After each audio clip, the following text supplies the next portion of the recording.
Okay, great, yeah. I want to welcome all of you to the evening panel of this Schiller Institute Martin Luther King Conference. And I want to begin this concluding section by reminding people of two diametrically opposite images that Mr. LaRouche referenced during his keynote speech this morning.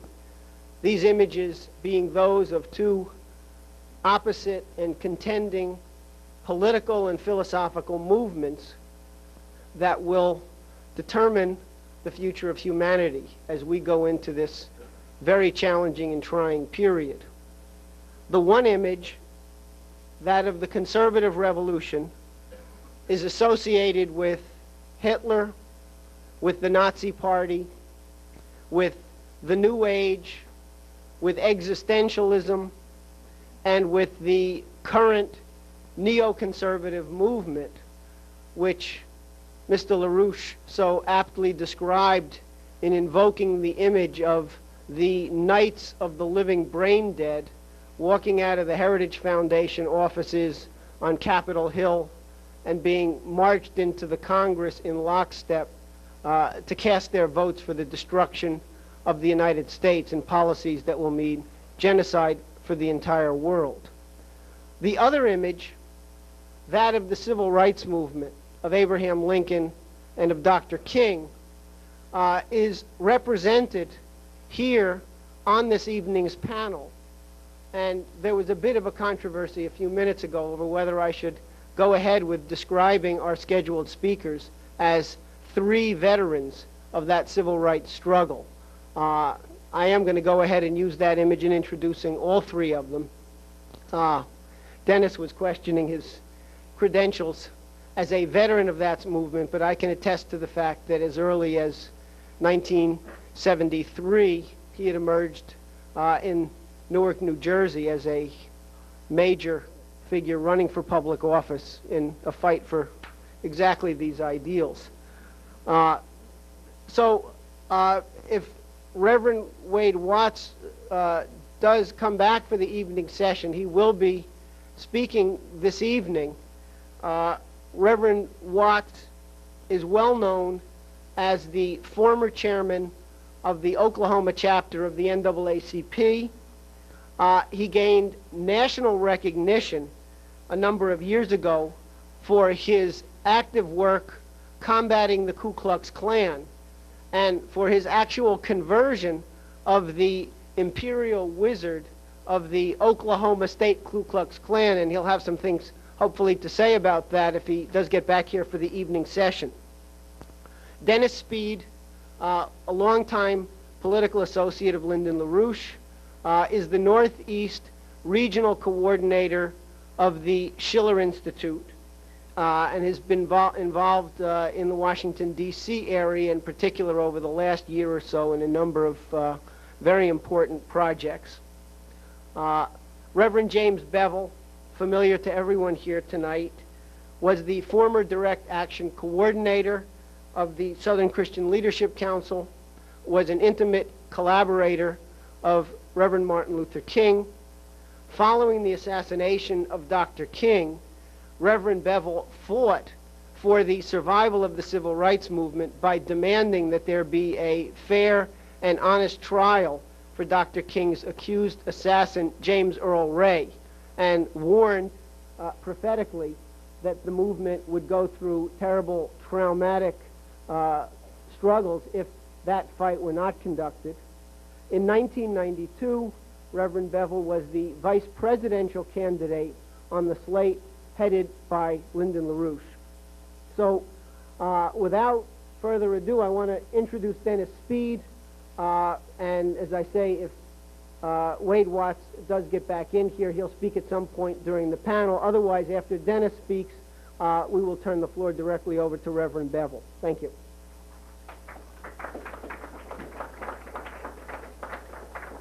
Well, what I'm going to do is to first begin with the image of Martin Luther King, not as an image alone, but in order to put our panel in some perspective by referring to King himself. The section that we will show you is a section of taped coverage of the Selma, Alabama 1965 voter rights campaign. We will not be doing a long excerpt from this, but we'll be giving you the section beginning with some footage of the Klan, followed by a brief comment by author James Baldwin on the generic quality of the time, the kind of environment that existed in the United States at the time.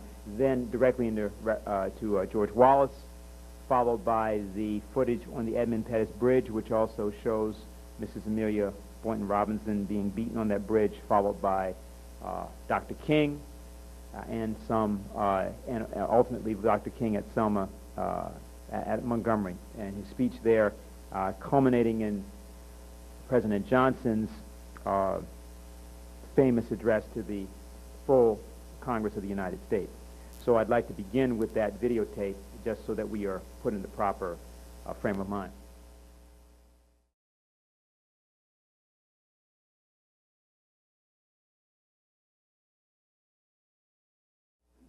Now, as we know from this morning, when Lyndon LaRouche referenced this issue of conversion and the power of that idea, that there's something that was at work in the case of King, and there's something that needs to be working in the case of any movement, which I think is important to understand. But I want to also call your attention to 2 points, really, in what I want to say. First, there's a quote from King from a sermon he gave, which was called A Christmas Sermon on Peace. And he discusses the idea of love that we know as agape. And he says that the Greek language has another word for love, and that is the word agape. Agape is more than romantic love, and it is more than friendship. Agape is understanding, creative, redemptive goodwill toward all men. Agape is an overflowing love which seeks nothing in return. Theologians would say that it is the love of God operating in the human heart. When you rise to love on this level, you love all men not because you like them, not because their ways appeal to you, but you love them because God loves them. This is what Jesus meant when he said, love your enemies. And I'm happy that he didn't say, like your enemies, because there are some people that I find it pretty difficult to like. Liking is an affectionate emotion, and I can't like anybody who would bomb my home. I can't like anybody who would exploit me. I can't like anybody who would trample over me with injustices. I can't like them. I can't like anybody who threatens to kill me day in and day out. But Jesus reminds us that love is greater than liking. Love is understanding, creative, redemptive goodwill toward all men. And I think this is where we are as a people in our struggle for racial justice. We can't ever give up. We must work passionately and unrelentingly for first-class citizenship. We must never let up in our determination to remove every vestige of segregation and discrimination from our nation, but we shall not, in the process, relinquish our privilege to love.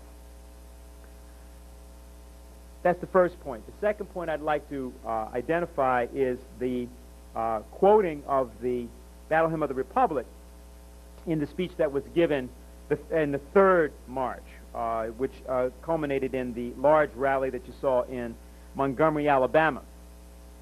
And because of the way in which, of course, King had, over the period of several years, particularly from 1963 to 65, continually invoked the image of Lincoln, I think it's important to say something here concerning Lincoln and concerning King's relationship to Lincoln. In Lincoln's last public address, which was delivered on April 11, 1865, he had this to say. He said, the reinauguration of the national authority, meaning the United States being reunified, the reinauguration of the national authority, Reconstruction, which has had a large share of thought from the first, is pressed much more closely upon our attention. It is fraught with great difficulty. Unlike the case of a war between independent nations, there is no authorized organ for us to treat with. No one man has authority to give up the rebellion for any other man. We simply must begin with and mold from disorganized and discordant elements. Nor is it a small additional embarrassment that we, the loyal people, differ among ourselves as to the mode, manner, and means of Reconstruction. And that speech was given 4 days before he was killed at Ford's Theater by the conspiracy that we have identified in our recent literature, which was authorized and organized by British intelligence and the Confederate Secret Service. The idea of Reconstruction and the paralysis of the failure of Reconstruction that gripped the United States from approximately 1890 on, in particular 1890 on, which actually began in 1876, is that which was that which Martin Luther King fought against. The King's movement, the civil rights movement, as the actual simple civil rights movement, the technical movement of the civil rights movement, was actually created for the purpose of reestablishing what had already been passed into law in the United States from 1868 to 1876. There is no right fought for by the civil rights movement which was not fully extended to all African Americans and to all poor whites by 1876. Every single one of those rights was there, was in place. And every single one of them was overturned, was overthrown. The revolution called Reconstruction after Lincoln was carried on by such individuals as Thaddeus Stevens, Frederick Douglass, Henry Carey, who had been Lincoln's economic advisor, and others. But without Lincoln in the White House, and even though Grant did his best and others attempted to do as well as they might, without Lincoln's vision in the White House, it was impossible to make Reconstruction actually deliver upon that revolutionary promise that it had initiated, that it had begun with. It's important to say a little bit about this because this is a completely slandered period of American history. And I want to say a little bit about this because you have to understand, I think, that when we stand here today and we speak about the reason for which this conference was called, the conception of the conference is that there is a second global Reconstruction and a second American Reconstruction, or a second American Reconstruction and the global Reconstruction that follows in context or in tandem with that. That must be initiated, and that is what this conference is about. That is what it is our intention to argue that we must agitate to cause to occur. The one example that I'm going to give you, and there are many that could be given about the United States South, because those were the most progressive governments ever established in the United States. The most progressive governments in American history were those southern legislatures of Alabama, South Carolina, less so Georgia and North Carolina, Mississippi, Louisiana, and Florida in particular that come to mind, between the years 1868 and about 1876. And I want to tell you a little bit about one of those examples, namely South Carolina, because it's the most slandered. South Carolina is the example that is used in the movie Birth of a Nation. That's the example which is used to give the reason for the necessity of the Ku Klux Klan in D.W. Griffith's infamous movie by the same name. When, in 1868, the revolutionary legislature of South Carolina came into power, the state of South Carolina had $10 million in debt, and it had $45 in the till. That was the situation. There were 84 black and 72 white legislators in that legislature. And what they did was that they completely overhauled the state, and they created a set of laws which were in their implementation, the first active implementation in the United States, in detail, of the meaning of the preamble of the Constitution of the and of the Declaration of Independence. And this was going on simultaneously in other states, but I take South Carolina because it's a good case. First of all, the entire legal code was revised. Then a series of laws were passed. The South Carolina legislature passed a homesteading law to aid farmers. This didn't exist in the South. They passed a law extending the right to vote to all males over 21. White males did not have the right to vote in South Carolina unless they were landowners, and that meant that 85% of all white males did not have the right to vote. So they gained the right to vote, as did African-American males. There was also debated on the floor of the legislature a measure to extend the vote to women, but that failed. Property was taxed at full value for the first time in the plantation system's history. And what happened was that when they began to tax the property at the full value, the plantation owners had to give up the property. And that was not because the taxes were high. In fact, the taxes were lower than the average tax rate in the northern states of the United States. But it was because actually the landed property owners, the plantation owners, were completely in hock to the British banking system, particularly the Brown Brothers Bank, which owned about 65% of all of the plantations of the South. And as a result of this, the land was ceded, and this went over to farmers and to individuals. The state then, a legislature then authorized $700,000 for the purchase of plots of land, no smaller than 25 acres, no larger than 100 acres, and these were distributed essentially at very, very good terms to the various planters and farmers. Now, you have to remember that at the time that this legislature came into existence, there were 400,000 new citizens who were African Americans. The population of South Carolina was predominantly African American, about 70%. And these people were now completely new citizens who had been slaves. And so you had a massive education problem, and you had massive training problems, obviously, labor problems. One of the things that was passed was that there was a law passed which created, for the first time in the South, universal public education. There was no such thing as public education for whites in the South at all. And that was created by this revolutionary legislature, which was predominantly African American, in 1868. Further, all schools were integrated by law. Not only were all schools integrated, but all public places were integrated. Not places of worship, but all public places, places of amusement, places of business were all integrated. All public conveyances were integrated as well. That meant whatever trains and so forth. Railway systems were built. Money was given for infrastructure and so forth.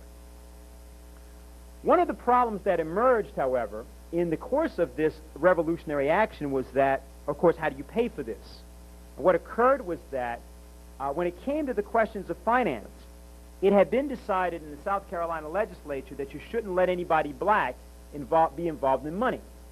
So that the committee, the finance committee of the legislature was an entirely white body which had gone to Wall Street and had purchased a loan, gotten a loan for about $3 million, $2.6 million, at 18% interest. What had occurred was over the period between 1868 and 1871, the usury of the interest rates and the other forms of corruption that this finance committee got involved in caused there to be a lot of rumor about corruption in the South Carolina legislature. The way that corruption was discovered was by a committee of black legislators that began meeting in secret and then called into exposure the actions of the Land Commission of South Carolina. Now, the Land Commission was a good idea. It was an important idea because you were mainly trying to create basically a farmer class, an agriculturalist class, out of this peasantry that had existed otherwise. But it had been corrupted. And what occurred was that the Secretary of State, Francis Cardozo, who was an advisor to the Land Commission, resigned from his position as advisor. He then, together with other of the legislators, such as Judge Whipper and others, demanded a full kind of disclosure of the finances and the financial doings of the Land Commission. And when this happened, it was discovered that indeed there was great corruption, that they had basically been sold down the river, and that they were supposed to pay back $9 million for the $3 million that they had borrowed. That's essentially fundamentally what had happened. Furthermore than that, the Finance Commission was also paying $3 million of debt on debt incurred during the war, which was illegal according to the 14th Amendment, that if there was a debt that got incurred during the Civil War, during the War of the Rebellion, that was not supposed to be paid back, and they were paying it. So what happened was that Francis Cardozo got at this, and he became then the treasurer of the state of South Carolina in effect. And what he did was he pulled the state out of this corrupt, bankrupt situation into basic solvency. Now, for that in history, Francis Cardozo, Judge Whipper, and many others are rewarded with a reputation as being the most corrupt politicians. And, of course, the idea of black politicians being corrupt is fundamentally dated back to this incident, to this group, to this issue of South Carolina and its legislature. A slander of that legislature for these actions. Now, there were several other things that they did. They were very ambitious infrastructure projects and other such things. But I cite these because virtually everything that we are speaking about today in terms of what is required in the United States with respect to infrastructure, with respect to education, with respect to voting rights, with respect to any other area was done between 1868 and 1876 by law. What, however, did not exist was that you no longer had, at the top of the United States, the leadership in the form of the presidency of Lincoln, which could, in fact, implement or stand for that Reconstruction. That is a very important fact. King's role, LaRouche spoke about quite a bit this morning. And I think that it's relevant to say one thing in reflection on that as to where we are today. Back in the period of immediately the first Washington administration, Washington's Secretary of the Treasury, Alexander Hamilton, authored a series of papers which are collected in various collections. This happens to be one that has most of the papers on public credit, commerce, and finance. And this book is essentially the handbook, the appropriate handbook, that would characterize any such revolutionary action or action of Reconstruction that would be taken today. It's called Physical Economy. And some of you may know that if you use that term in certain circles today, that you can find yourself to become quite a celebrity in certain of the newspapers, particularly if you're up in places like Canada and other places where they don't particularly like the idea of people looking into this area of science. Now, this was a discipline developed in the United States. It was developed by followers of Hamilton and by collaborators of Benjamin Franklin. Benjamin Franklin, who had written his first papers on the necessity of paper currency and so on very early, back when he was about 23, 24 years old, by about 1730 or so, and then had continued that work in the form of the American Revolution. And this is all collected in a book that we published many years ago, which was written by my closest friend, Alan Salisbury, who's deceased now. But all of the papers, the relevant material, is all collected in this book. And Alan revealed, he rediscovered this group of American system economists. And he discovered that there was an entire study, entire discipline, which was just completely written out of history. It was there. You could go to the library and discover the books. It was completely written out of history.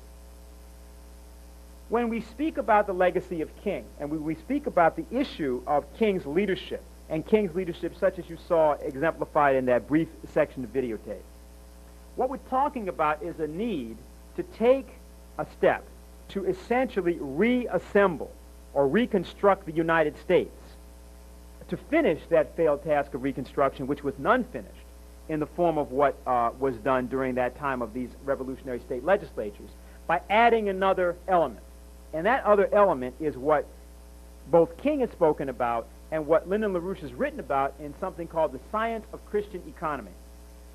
Now, I think many of you are familiar with this book, and if you're not familiar with it, you can get it from our literature table and so on.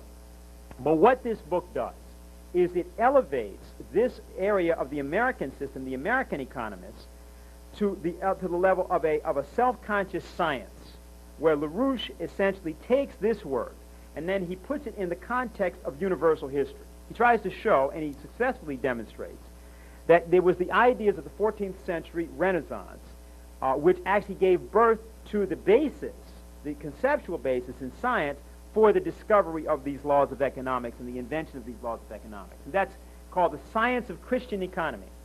And what LaRouche points out is that you cannot be a Christian and at the same time not build infrastructure, build public credit, build those institutions that create the basis for the highest potential living standard for the largest number of people. There is no way of being a Christian and not standing for that. It cannot be done. It cannot be theologically postulated. And anyone who claims to be a Christian and has not mastered that is effectively, whether they recognize it or not, either a pagan as such or a barbarian, a heathen. Now, with respect to Dr. King, while Dr. King did not have a reticulated theory of economics, he didn't have a detailed summary theory of economics, in his speeches, all of his speeches, it's relevant to recognize that he spoke with respect to this, and in conclusion what I'd like to do is just to remind you of what is actually said in that sanitation workers' strike speech.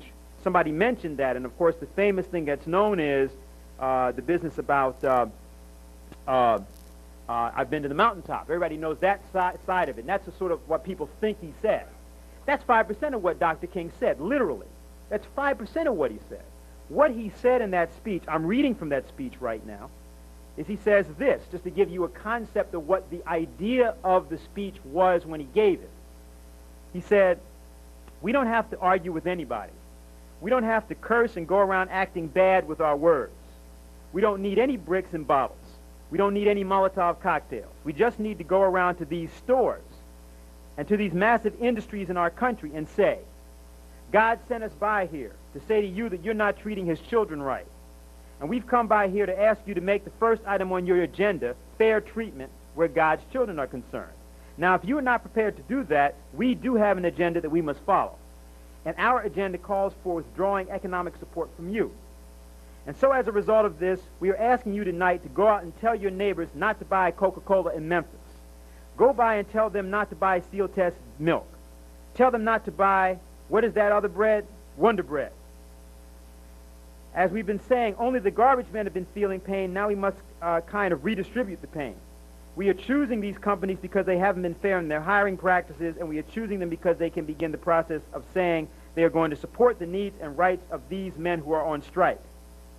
I call upon you to take your money out of the banks downtown and deposit your money in Tri-State Bank. We want a bank-in movement in Memphis. You have 6 or 7 black insurance companies in Memphis. Take out your insurance there. We want to have an insurance in, and so forth. And then he tells a story as he's going through this. And he tells a story of the Good Samaritan. And he's trying to explain to people what his economic ideas are. And he says this. He says, he tells a parable, and then he says, Jesus ended up saying that this was the good man, this was the great man, because he had the capacity to think about his brother. Now, you know, we use our imagination a great deal to try to determine why the priest and the Levite didn't stop. You know the story. There's a priest that goes by the man who's beaten up on the road, and there's a Levite that goes by, and neither one stops. But this other man, the Samaritan, who, of course, the Samaritans were supposed to be the outcasts, he stops to help. And so what King is saying is we try to figure out why he did. At times we say they were busy going to church meetings and ecclesiastical gathering, and they had to get on down to Jerusalem so they wouldn't be late for their meeting. At other times we would speculate that there was a religious law that one who was engaged in religious ceremonials was not to touch a human body 24 hours before the ceremony. And every now and then we begin to wonder whether maybe they were not going down to Jerusalem or down to Jericho, rather to organize a Jericho Road Improvement Association. That's a possibility. Maybe they thought it was better to deal with the problem from the casual route rather than to get bogged down with an individual effort. But I'm going to tell you what my imagination tells me. It's possible that these men were afraid. You see, the Jericho Road is a dangerous road. I remember when Mrs. King and I were first in Jerusalem, we rented a car and drove from Jerusalem down to Jericho. And as soon as we got on that road, I said to my wife, I can see why Jesus used this as a setting for his parable. It's a winding, meandering road. It's really conducive for ambushing. You start out in Jerusalem, which is about 1,200 miles, or rather 1,200 feet above sea level, and by the time you get down to Jericho, 15 to 20 minutes later, you're about 2,200 feet below sea level. That's a dangerous road. In the days of Jesus, it came to be known as the Bloody Pass. And you know, it's possible that the priest and the Levite looked over that man on the ground and wondered if the robbers were still around. Or it's possible that they felt that the man on the ground was merely faking, and he was acting like he had been robbed and hurt in order to seize them over there, lure them there for quick and easy seizure. And so the first question that the Levite asked was, if I stop to help this man, what will happen to me? But then the Good Samaritan came by, and he reversed the question. if I do not stop to help this man, what will happen to him? That's the question before you tonight. Not if I stop to help the sanitation workers, what will happen to all of the hours that I usually spend in my office every day and every week as a pastor? The question is not if I stop to help this man in need, what will happen to me? If I do not stop to help the sanitation workers, what will happen to them? That's the question. So what I want you to just have a sense of is when you see that speech, the famous one, where he says, I've been to the mountaintop, I don't mind, like anybody, I would like to live a long life, longevity has its place, but I just want to do God's will. And he's allowed me to go up to the mountain, and I've seen the promised land. I may not get there with you, but I want you to know tonight that we as a people will get to the promised land. When you see that speech, you have to understand this all precedes that. It all comes before it. So as much as he could, he advanced the concept of economic justice. And the next day, he was killed. He was next day he was killed. The man I'm about to introduce was there that day. And while others stood on the balcony pointing in the direction from which the shot did not come, he was downstairs trying to make sure the police didn't arrest them all, which was what the intention of the police was. A year later, he offered a proposal that what ought to occur is that the purported assassin, James Earl Ray, ought to be given a trial because Ray had mistakenly pled guilty because he thought he would get the electric chair otherwise. That proposal was not adopted at that time. And the speaker, who was being introduced now, argues that that is one of the main bases for the eruption of violence in our country today. And so I'd like to say, in transition, that if it is possible that there can be a picking up of the shards of the dream, of the pieces of the dream, and that can in fact be acted on again, that has to be done by this group of people, and we're here tonight to tell you, or to try to give you an inspiration as to how you might do that. So I'd like at this time to introduce the Reverend James Bevel.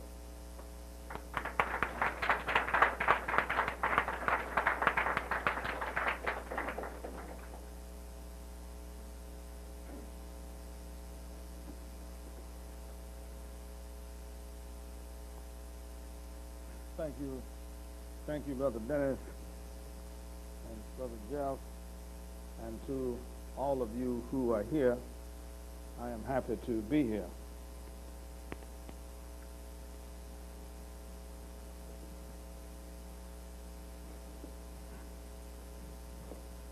I want to continue the discussion that Dennis has opened here, but I want to go back and start the discussion at a point, 2 points that LaRouche raised this morning. Now, what I want to do is take some time to go over, I'm happy that Dennis presented this material because it'll give me the opportunity to show you primarily the thinking process behind that, because Lynn made a point about how some people get their bodies involved, but they don't get their minds involved. And that's important because at this point, we need minds. We've got plenty of bodies on every corner. Jails full of people. And every time a ball game is played, the stadiums are all packed. So human bodies is not the problem. Human minds working is the problem. So what we have to do is build a thinking army, an army of thinkers, people who can actually think, and we're going to get into that because thinking is very simple, and most people it just never occurred to most people that they should learn to do it, because they get jobs, right? And once you get a job, you don't have to think. You just sell labor and take money and buy things. So as long as you have a job, you don't have to think. And of course, then we promote non-thinking because people assume that it's easier to manage non-thinking people. You don't have to deal with them because thinking people, you have to always deal with them as government, because once a person is a thinker, the person is a government. That's what a government is. A government is a thinking person. And so when we say government, we mean a thinking person or a group of thinking people. Lynn said this morning that nations fail because they move on erroneous ideas. Y'all remember that? And then they went into Germany and talked about how the Germans who came up with these erroneous ideas actually failed because they acted on these ideas, and these ideas were not true. Therefore, they were operating on that which was not real. And if you operate on that which is not real, just the very operation on that which is not real causes failure. It has nothing to do with an enemy. It has to do with just erroneous calculations. But let me take that a step further, and so you can get involved in what you're talking about. Not only do nations fail because of erroneous ideas acted on, all human beings fail as individuals and as groups of individuals for the same reason, acting on erroneous ideas. Now, this is how I got involved in the movement. And I want you to hear this equation. Mahatma Gandhi says, if you live in a social system, and that social system is not just, and your daily life have you working to survive in that unjust system, you are the cause of the problem. See? And that's what most people don't understand, because see, let's say we're in America, and James Earl Ray didn't get a fair trial. Well, most of you would assume that that's someone else's responsibility to make sure Ray get a fair trial, right? Then you have to ask yourself the question, well, how is that any more someone else's responsibility than it is yours? See, that's an erroneous concept, that maybe the Attorney General should get him a fair trial. Maybe that's the problem with the governor. Maybe the prosecutor of the city should do that, and maybe the FBI, and maybe the Congress. No. That responsibility falls squarely on the shoulders of the American citizens to see to it that people get a fair trial. That's the American citizen responsibility. That's the work of American citizens. Okay, so when American citizens don't do work, that is their work to do. When that work goes undone, then everybody is ill affected because that work is not done. Now, what has happened as a result of Ray not getting a fair trial, and the American people are not making an issue of Ray getting a fair trial, what has happened essentially is that plea bargaining, capital punishment, and case law has now replaced due process of law in the American judicial system. Well, that's because the American citizen was doing whatever they claimed they were doing, that they didn't stop to make sure that justice was put in place or upheld. Now, the way the law works in God's universe is this. If you do not stand up for justice, justice will not stand up for you. That's just a cold, hard fact. Now, you can buck dance and scratch and wish it was so. It is not so. If you do not stand up for justice, justice will not stand up for you. And so you have that case of all of the people doing this erroneous thinking. I remember when I first came out with the issue that Ray should have a fair trial, instead of people saying, okay, fine, I'll help you work on that, let's do it. They would go into this Negro con game of, well, who do you think did it? It has nothing to do with anything. Isn't that even the next intelligent, relevant question? The question is, why have I not, been an American citizen, left my soup bowl and my job and taken myself down to Memphis and helped to organize the community so that that man could have a fair trial, so that I, as an American citizen, am on record in history and heaven as having stood for justice. Because if you show up in heaven, and the Lord is going to say and ask you, well, you heard about James Earl Ray in jail, right? So I'm going to say, yeah, you was in America. Yes, I was in America. And you know that James Earl Ray is in jail. Yes, I know James Earl Ray is in jail. And you know that the American government system, which you are an heir of, says that the accused should have a fair and impartial trial. You see that. He said, well, you going that way. I mean, it's just that simple. And people don't understand that. I mean, they really don't. That's how it works. It doesn't work any other way.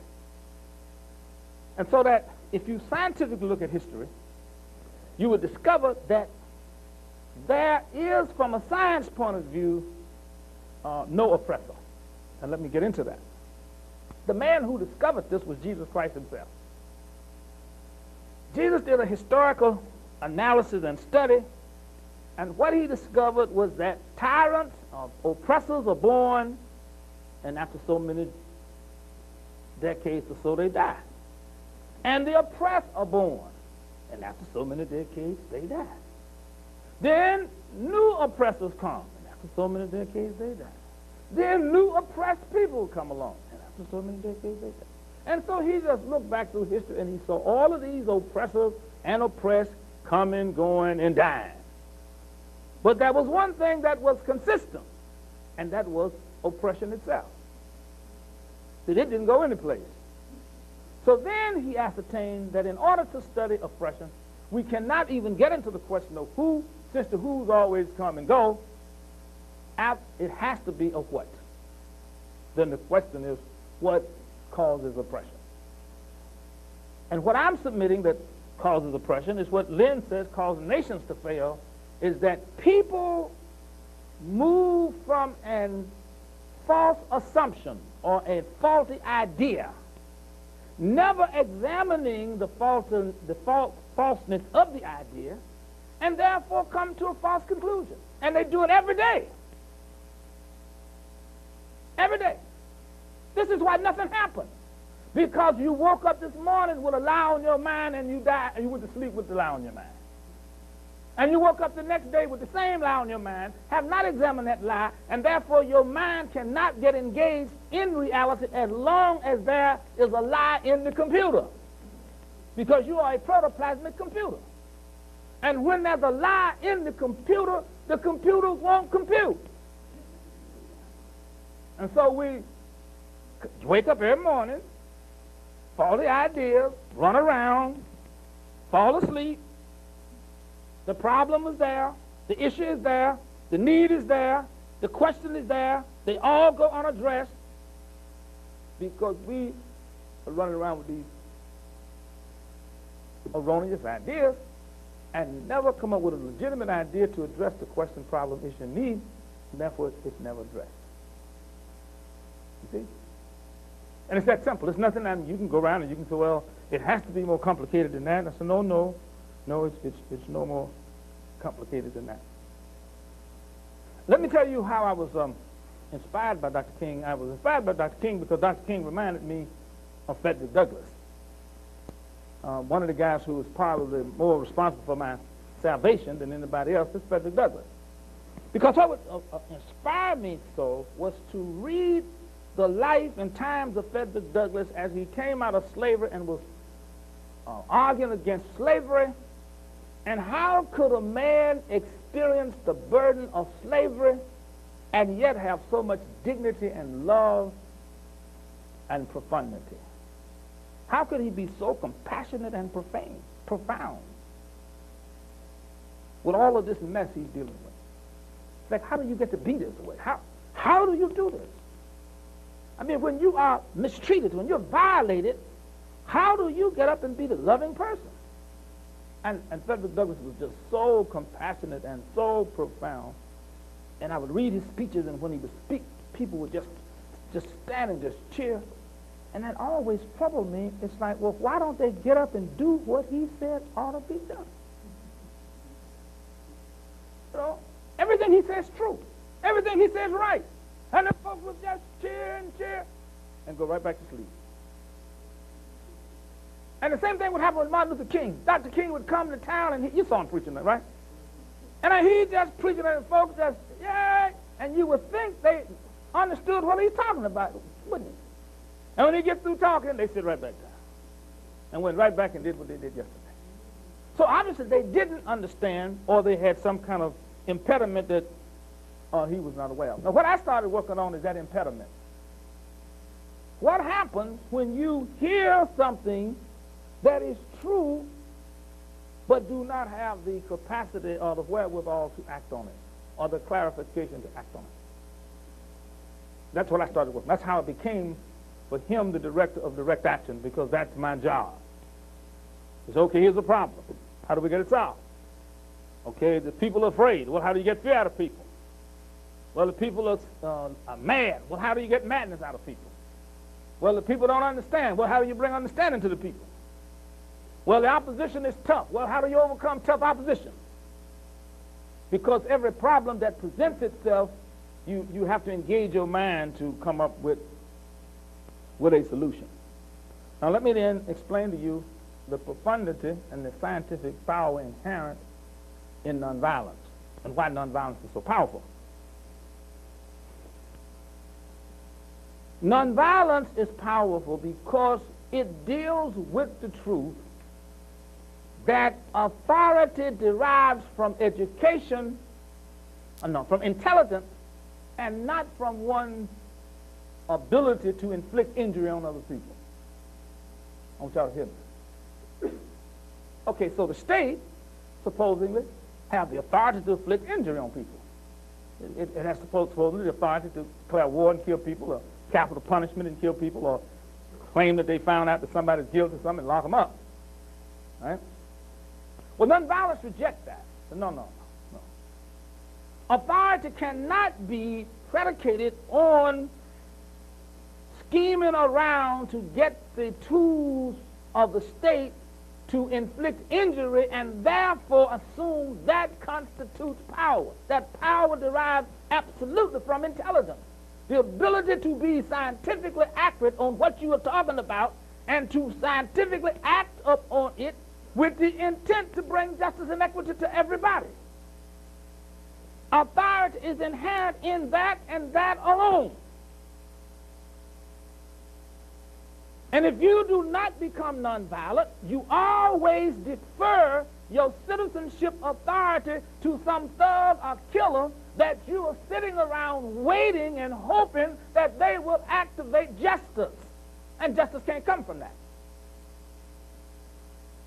So instead of you then operating from the intelligence inherent in you, you sit around waiting for someone who is a fool to be intelligent. And so you just sit there, mad and hoping and wishing that some fool who's sitting around with a gun will get up and do something intelligent, and the fool sitting around with a gun is not going to get up and do anything intelligent.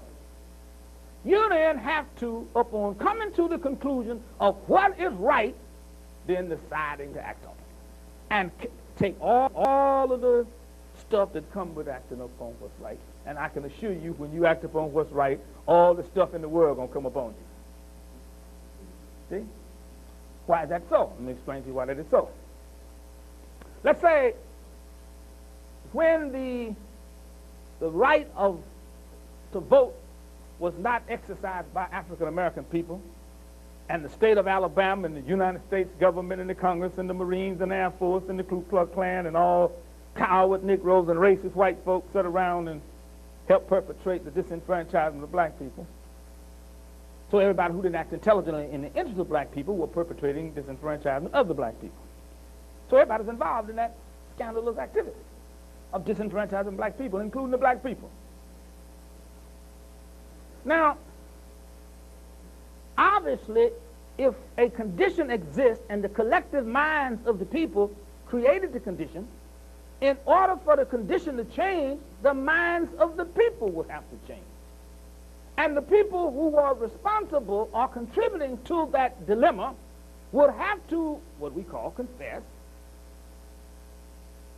and say, yes, I'm contributing to the disenfranchisement of black people by not doing anything, by not being responsible. And the person would have to repent, oh, well, I was not doing anything to get black folks the right to vote. Now I must confess that I was a coward, or I was lazy, or I was trifling, or whatever the problem was.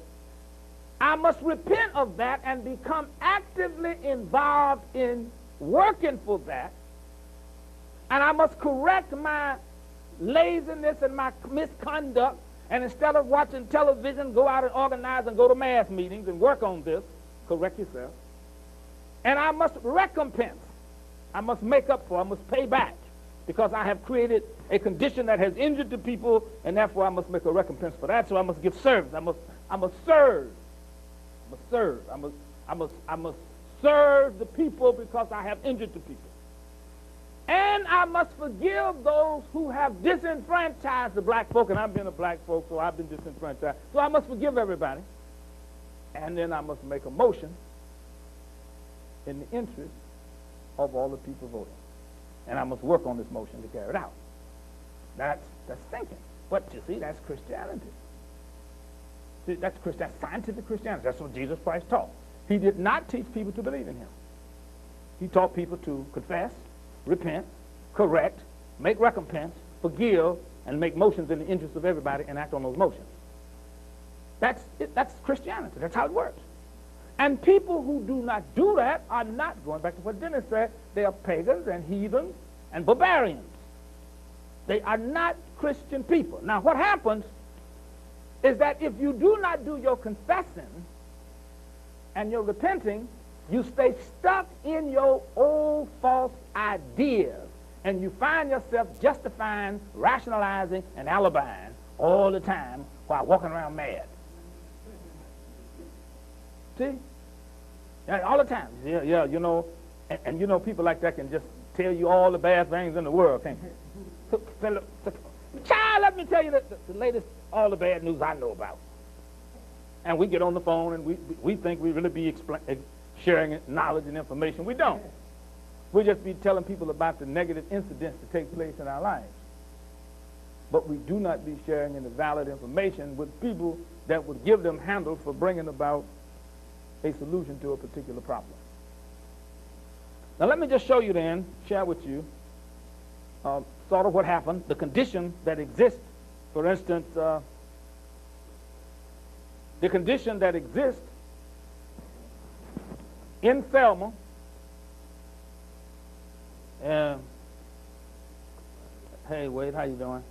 Good to see you. Good.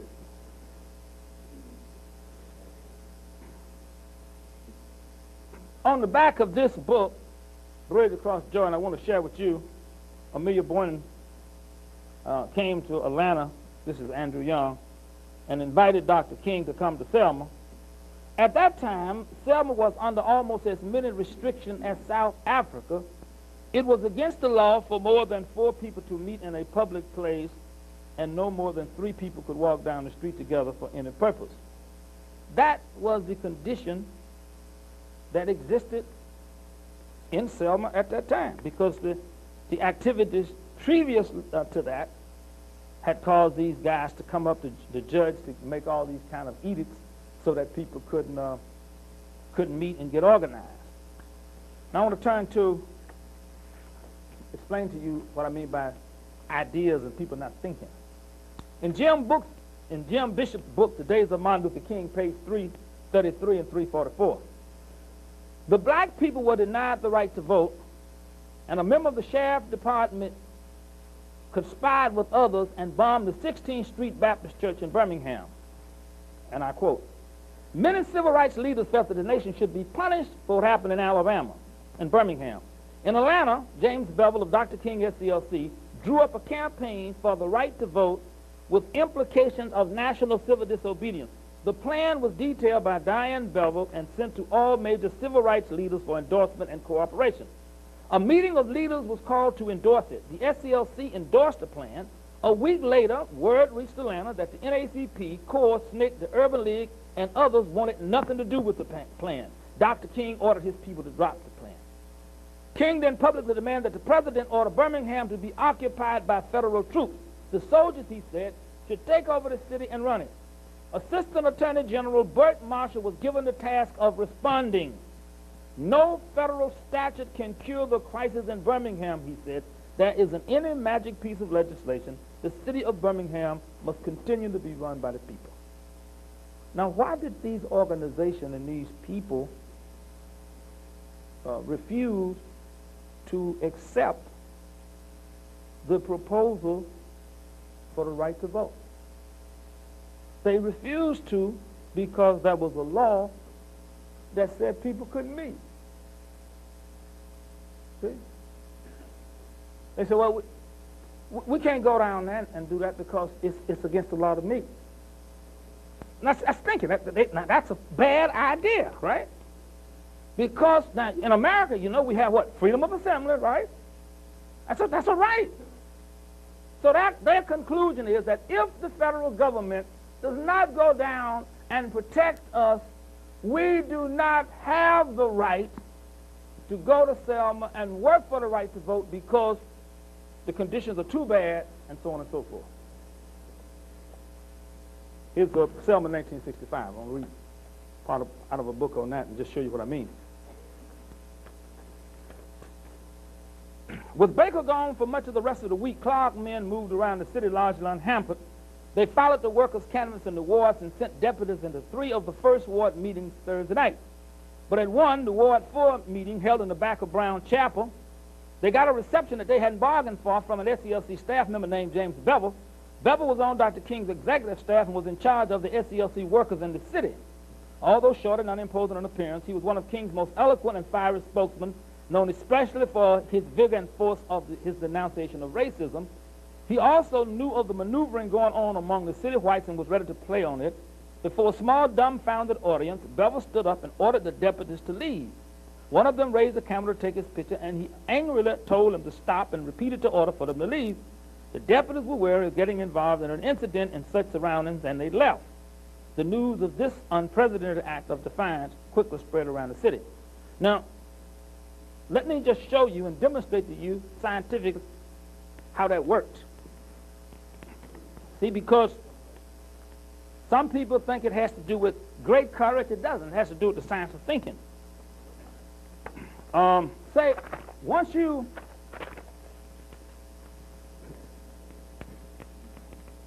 all legitimate ideas come from this source right here, right? Love truth. Okay, so if an incident come up and say you get angry, or you become fearful, you get fear, or you have lust, all these things come up in you. If you don't clear this up, this is not your base anymore. Okay, so if your base is not love and truth, then in this, let's call this space, energy, elements, and motion, your conduct in this space, energy, elements, and motion will not be rational, and will not be scientific, and will not be constitutional. So that the action has to come from here. So the first thing you have to do is clear this up.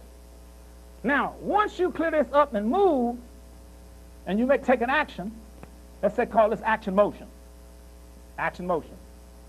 These energies in other people, the lust, the hate, the fear, will all challenge that.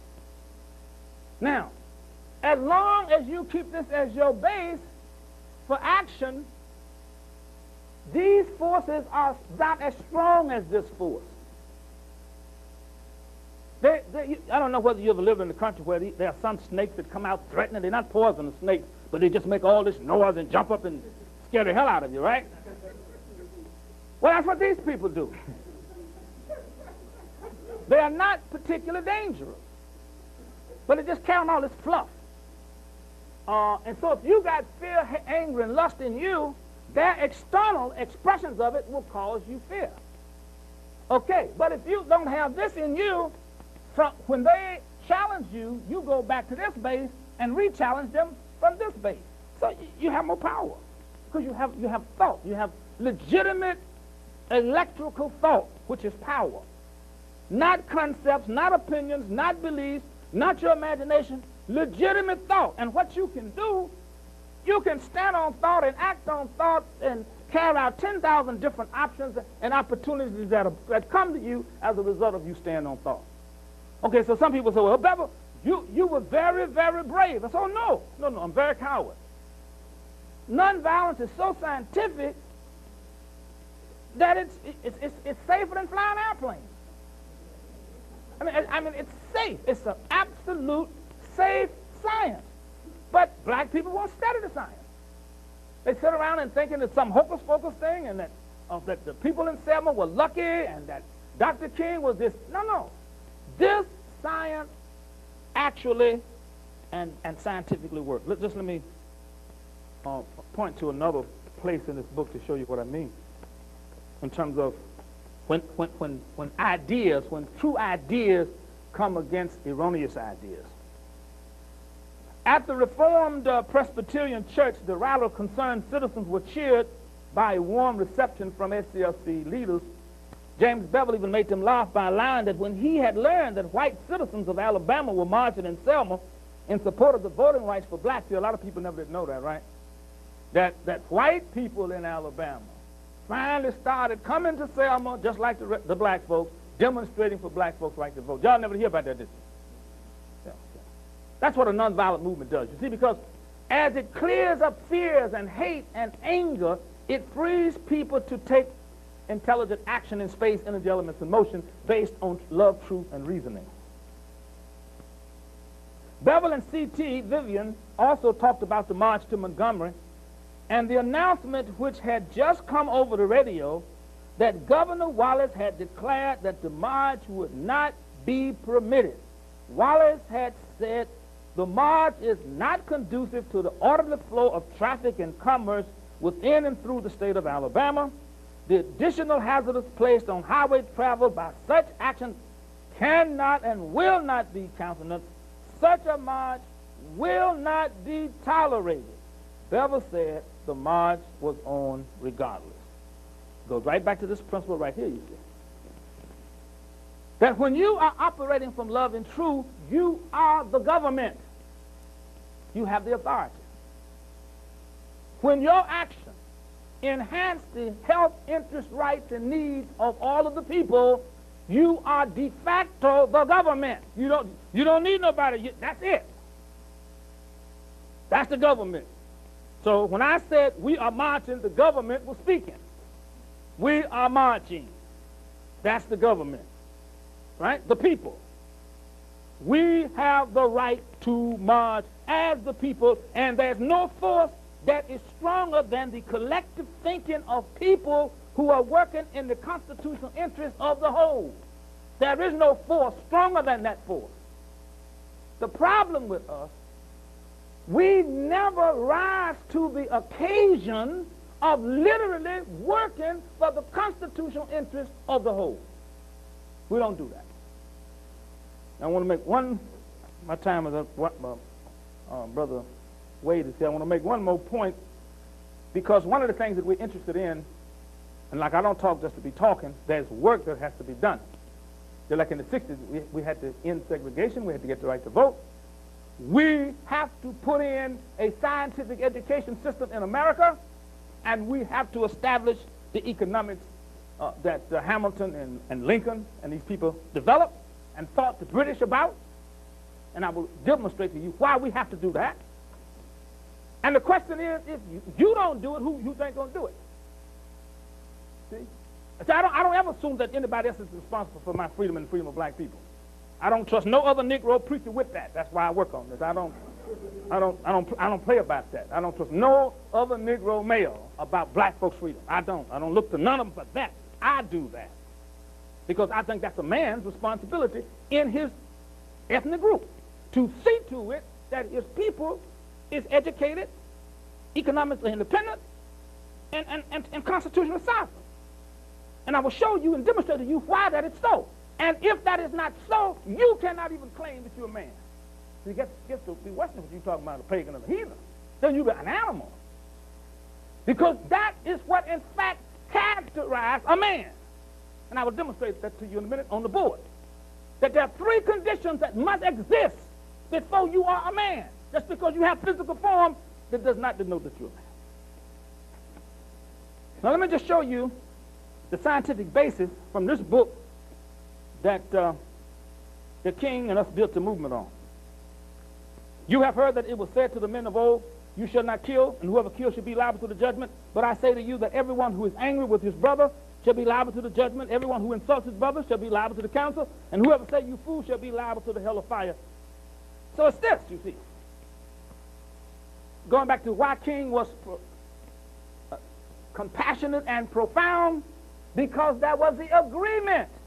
Let us fight this stuff in clinical, what we call nonviolent workshops. Let's go into nonviolent workshops and fight the fear in us, the anger in us, the lust in us, until we come to a state of love and truth. Let's don't play about this. See? Let's fight this in our internal meeting so that when we come to the public arena, We are not pretending to be loving and truthful. We are, in fact, loving and truthful. Therefore, what we say will be reasonable, will be logical. We can carry it to its logical conclusion. It will serve everybody. We can prove it, and can't nobody stop it. Yeah, that's what we do. Now that movement, you see, got us across the Red Sea. So at Selma, 65, black folks actually came across the Red Sea. That was 30 years ago, right? And they've been wandering around here in the wilderness, what? For 30 years, right? Just running around doing all kind of crazy things, right? Writing graffiti on the wall, cussing, killing, doing dope, kids having babies, jails packed with their men, right? Just cutting them can on. Now, that's normal. It literally takes a people 40 years to go through the transition from chattel or legal slavery to scientific citizenship. It takes 40 years. If we could have gotten it quicker than that, we would have. It takes 90 days for watermelons to grow. And you can't get watermelons to grow faster than that. You just have to wait those 90 days. I mean, you know, anybody farm know that. It takes 90 days. You can want the watermelons the next day, but buddy, it actually takes 90 days for those things to grow. And that's how people are. It takes 40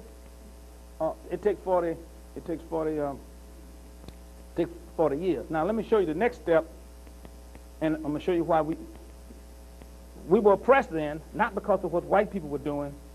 We were oppressed because we had refused to be government. Y'all hear me? Because you go back to the Declaration of Independence. Listen to it. We hold these truths to be self-evident that all men are created equal, that they are endowed by their Creator with certain inalienable rights, that among these rights is life, liberty, and the pursuit of happiness, that to secure these rights, governments, what? Are instituted among men. Now, if you're an African-American male or female, and you are not in any scientific government study group, then obviously you're not interested in being an American. You're not American by birth. You are an American by comprehending scientifically the hypothesis of the Declaration of Independence, which is a scientific equation. That is, in fact, the science of constitutional self-governance, just like aviation is a science, and all kind of other sciences, chemistry. That's a science. So you can't be in America not involved in that intellectual scientific process. That you have to really deal with the definition, nature, and purpose of man. I mean, if you're an American and you're not dealing with that, you have agreed to be an animal. America doesn't exist so Negroes can have jobs out of plantations and plants in the North. It doesn't exist for that. America exists for the purpose of developing character, family, and sovereignty as nations. It exists for that purpose. And for you to be in it, not engaged in that purpose, is to be engaged in a treasonous act against humanity and against this nation. And most black folk in this country is treasonous. They're tearing up the country and doing nothing to build it up. They're all engaged in treason, arguing that somebody owed them some cheese and welfare and all that kind of stuff. And talking that Negroes meet talking about reparation. See? What you got to do is go clean all these buildings off these Negro boys right on up in Philadelphia and all these places. That's what you got to do. Go clean these buildings off. You got to build these ghettos back. That's what you got to do. You've torn them up. You've torn up the cities. And you walking around telling somebody owe you something. You understand me? Somebody owe you nothing. You indebted because you messing up this nation. People can't even walk around at night. See? Can't even walk. I'm serious. You turn the country into a hellhole, mad, and because when Martin Luther King came and said, this is the way you fight a war, you be nonviolent, you confess your sins, and you forgive folk, and you love everybody, and you work on what's right, and we sit around playing crazy, pretending like, well, you know, Doc, I'm so mad, I'm so bad, I can't join Mom because I'd really hurt somebody, you know. And Miss said, well, I'm just a coward, and I'm scared, and I can't do nothing. I'm impotent. That's all the Negro gonna say. I'm scared. I'm scared of white folks. And I'm too lazy and trifling and self-centered to work in the interest of my people. Just say that. I'm out hustling trying to prove I'm as good as somebody else. Well, how can a fool prove he's as good as another fool? Ain't no such proof in nothing like that. There's no such proof in nothing like that. Because the founders have already established it. God has already established the foundation. I have created man, a living soul, in my image and likeness to have dominion over the earth. The question of what man is a closed issue, and the Declaration of Independence closed it as public debate. That is closed as a public debate. You have to take action on the fact. I am a man, a living soul, in the image and likeness of God. I'm here to exercise dominion over the earth. That's a closed debate. I need to take responsibility and do it. Now let me show you then how we got to get over to Jordan and what the problem is that's facing us. A lot of people ask me, said, Bevel, please don't talk about this because it's so embarrassing to talk about it around white people.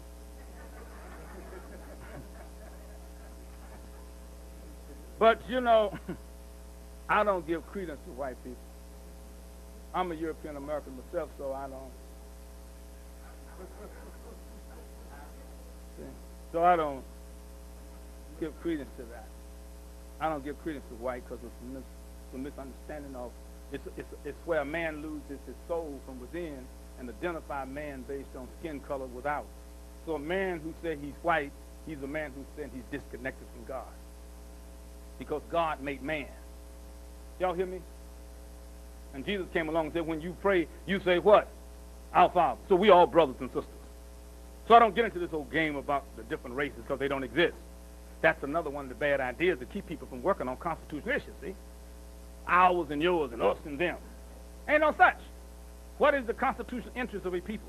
And that's what you have to do. Because you got to deal with citizenship, and science. In America, you got to deal with citizenship and science. Yeah? Ain't nothing else to deal with in this country. What is man? What is citizen? What is a scientist? And how do you be that? There's nothing else in this country to deal with. And when you're not dealing with these ideas, you are running from real work. Now, here's the problem that we got to solve. And the reason we have to solve it, just like nonviolence gave us the science of government, solving this internal problem gives you the science of institutional development and administration. Now, listen to it. You have heard that it was said you should not commit adultery, but I say to you that everyone who looks at a woman lustfully has already committed adultery with her in his heart. See? That's a problem you have to solve. Just like we have to solve the anger problem, you have to solve this problem. Let me show you what happens when you solve this problem. Now let me show you then how the whole history of man, oppression has always existed because of lust in males and females. When males and females lust and develop romantic, emotional, sexual relationships, they cannot generate marriage. In other words, marriage can't take place under the conditions of lust. Because what happens is that in these relationships you have manipulation, generally by the female, and intimidation by the male. So you got a manipulative, intimidating relationship. And this manipulation, intimidating relationship, since these people cannot generate and create between themselves all that they need, they have to exploit another group. When this group becomes ignorant, it has to sell it to labor. So then you got this perverse social relationship based on the sexual perversity between the males and the females in that culture. All right. So what happens when you solve that problem? You create a condition where males and females, instead of relating based on manipulation and intimidation and sexual emotional romance, they relate based on marriage, procreation, and education. So that the male and the female, rather than intimidating and manipulating, they cooperate like in church work, in government work, in business work, in clinic work, in home work, in school work. This relationship is characterized by love. This relationship is characterized by lust. Now, America was set up so this could exist because America was set up on sort of like three premises. One, the sacredness of human personality, right? The sacredness of human personality, the sanctity of marriage, and the sovereignty of the nation. And the nation looks like that. See, the nation, the person living a prayer life actually become a thinker and a generator of institutions and ideas and systems. See? The person generates like ideas. The person becomes a generator of institutions. See, not remembering and applying, This is a mechanical state that is predicated upon a physical point of reference and a physical frame of reference. This is a legitimate state based on the definition, nature, and purpose of man. So when man accepts the true definition, nature, and purpose of the self, the man is just like a bee. The man then can generate the institution. If the man does not accept the responsibility for the definition, nature, and purpose of the self, the man cannot generate, because the man does not accept the sacredness of his own person. If the person does not accept the sacredness of their person, they cannot enter the sanctity of a marriage. Without the sanctity of a marriage, church, government, business, clinics, homes, and schools, scientifically and constitutionally, cannot be generated. And the natural research and development, producing, and marketing in agriculture and industry cannot be done. So you say, why do you think people are not fighting for education for children? Why do you think you're not? It's obvious that it's needed. Why do you think you're not? You're not because you're in perverse relationships. Because if you were in a relationship where you and your husband or your husband and wife was running institutions and researching and developing, producing and marketing agricultural and industrial products, you would know very well that your children must be educated to institutional sovereignty and economic independence. Because you live a compromised life, you do not insist on all that a man should have, because you're compromised. You are compromised. You accept less than what you're supposed to have. You violate people, so you accept violations. You contradict, so you accept contradictions. But if you did not violate and compromise and contradict, you would insist on your own integrity. You would insist on sanctity in marriage, and you know that you cannot have integrity as an individual without sanctity in marriage and without a sovereign government that protects that sanctity of marriage and sacredness of human personality. That's why they had the war. Said, no, we have a right to have have integrity. We have the right to have family life. We have a right to govern ourselves. And my children have a right to have integrity, to have family life, and to govern themselves. And that's all Linda LaRouche is talking about. You got a physical economy, where you, down here in the area of business, where you teach all the young people to research, develop, produce, and market agricultural and industrial products, where in your cities everybody learn the science of putting infrastructures in and putting the schools in so everybody can get knowledge. That's revolutionary. Now, my point with black folk, man, let me tell you. See, I don't like to talk, I don't even like to fool the black people. Y'all, please help me. Y'all have to help me with this. Because you see, when you see the conditions that existing, and you see guys meet in the daytime with the lights on and vote to spend $32 billion to kill off the young folk in the ghetto, and then you got something else to do other than organizing full time, I have a problem with you. I'm serious about that. I don't play about it. I have a problem with black people, and particularly black males. I have problems with them. How you going to sit around whining and whimpering when all your kids have been put in jail, drugged up, and you ain't working full time? I can't stand that. I can't understand it. Now I don't know where the Negroes were when Mr. Boone and them couldn't vote. And said, I went to Selma. She would tell you I was there every day bothering folks. Because my conception is, oh, if black folk can't vote, my work is getting them. That's my work. That's my work. As a black man, that's my work. If black children are coming out of school and can't read and write and can't produce anything, and we are not sitting down scientifically dealing with, well, how did the Germans develop their school system? And how did the New England people develop their school system? Because they produce electricity and water and houses. And so obviously the books is all in the library, and all you got to do is go research the curriculum. and we sitting around drinking beer, eating sausage, and watching ball games. I have a problem with that. Because the question is, why aren't you working full time to address these problems? And that's what Dennis said we wanted to work on. Will some people come out of this conference who say, wait a minute, let's go and work full time to deal with character, to deal with the sanctity of marriage, to deal with the sovereignty of government, and then let's fight for education for our children and an economic development policy that reinforce the sanctity in marriage. Now, my point, if you don't work for that, you can't have that. And to go around here talking about you bought a Cadillac or a Mercedes-Benz or some foolishness and you buying somebody else's luxury car and you can't make a wheel, obviously you out your damn mind. You out your mind. You know, arguing about your car. And you and your fellas ain't producing a wheel nowhere. I mean, see, you gotta really come and say, wait a minute, man, what's wrong with us? I mean, we are dead people. So we are saying, listen, brothers and sisters, Lynn has come up and worked out the whole physical economy and is arguing his point, and he got most people in the country, just like with what's his name, Miles Horton and these guys and Martin Luther King. You know, most black men were scared to talk and meet with Martin Luther King when he lived. Y'all know that, did you? I mean, everybody can claim now, they knew Martin, they even call him Mike. But when Dr. King was living, you know, most Negroes wouldn't fool with him. And he had to leave his church in Montgomery. That's why Daddy King let him come be in the church with him.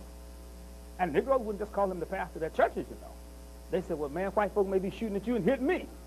Let me get out your way. You know, you know. And that's the problem that we have now in terms of Linda LaRouche actually should be being invited into every minister's conference to teach the whole question of economics. All the black schools should invite him in to teach the children the science of economics. And the white folks then, the pimps tell y'all, well, y'all got to stay away from him. He's dangerous. You say, well, what does he do? Well, you know, he tells the truth. We can't have that. You know, and you say, yeah, we don't need too much of that, do we, man? No, we don't. That might get somebody hurt. You know. Now, so what do we got to do now? We have to be the movement.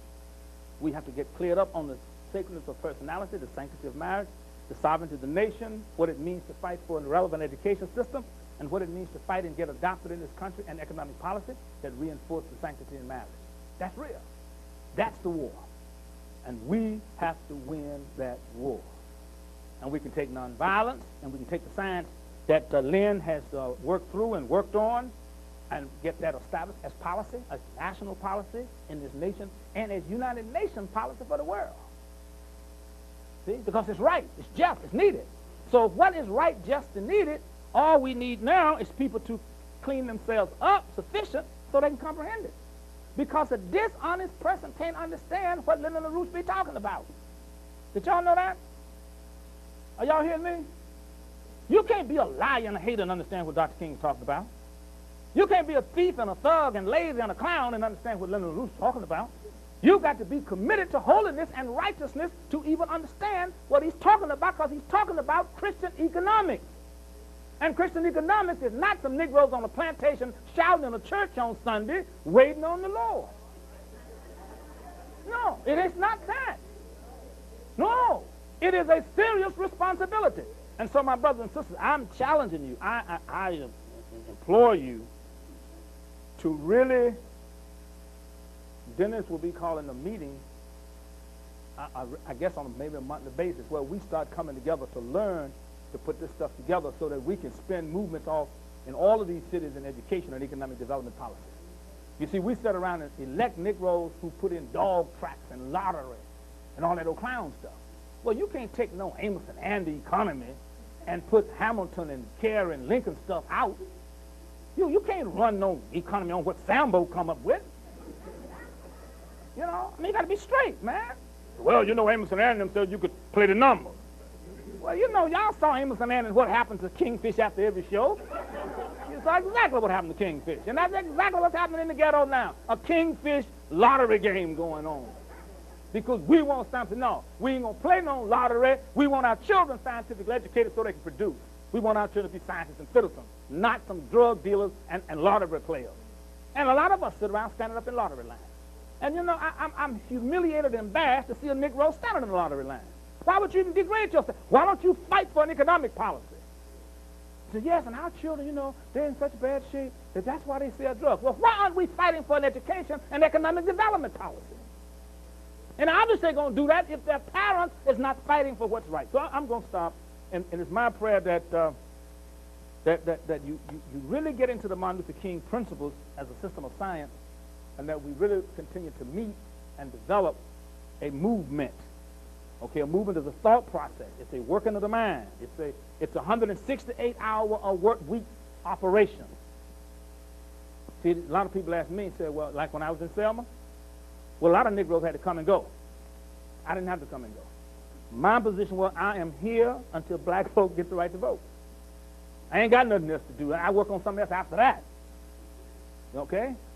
I ain't got nothing else to do. Until we have an economic policy that would allow people to develop family life, until we have an education policy that turns children out of school economically independent and institutions sovereign, that's what I got to do. That's my work. Nature and God has given me my work. And if you were straight with yourself, it's your work too. And you know, I talk to Negroes, they come telling me, well, you know, Jim Bevel can afford to go to jail. Yeah, he's that kind of fellow. He ain't got as much to lose. Well, what are you talking about? I mean, clowns tell me this. Well, you know, Bevel, you can afford that because. Are you going to tell me that the orange juice costs cheaper for me than you? What do you mean? I can afford it and you can't. What man can afford to live in a degraded state like black folks live in America and ain't working full time to correct it? I'm serious about that. And I'm asking you, what do you say to a female when you ask her for sex in the slum? How could you do this? I'm serious about that. I used to tell them captains in Nashville, I said, let me tell you, if I catch you bothering women and they got to go to the back to eat, man, I'll brush you in your mouth. You can have a rape a woman while she's tied to a tree. That's how violent Negroes are. I'm serious about that. How can you live in a state of slavery and not address that state of slavery and approach a woman about your manhood? What are you talking about? You out your mind. You obviously address these problems first. If a person had a disease, you wouldn't ask them to go to bed with it. You'd send them to the doctor, wouldn't you? When people are enslaved, wouldn't you free them before you start talking certain things with them? See, something is wrong with us. That when you walk the streets, you ought to be able to tell every child and every boy, I am working full time to address the problem of the miseducation and the non-education of black people and to set into being an economic policy in keeping with what the dignity of a man requires. That's what I'm doing. And when you can't say that, what do you say to folk? You rob yourself of the right to even speak in the public. And that's why black men can't talk. Because they're vulgar and dishonest. And when the need of our people stand before us every day, we pretend like we got something else to do. And what is it? I'd like to know about it. So, Dennis, you going to pray for me? All right. I want to thank you. Let us keep working, and let us get the hands out of us. Let us get the cowardice out of us. Let us be hard with ourselves. Let us be rigorous. Let us become the scholars and the men we need to. Let us get rid of all the dishonesty and the deceit, and let us create a new nation and perfect the union. God bless you and God keep you.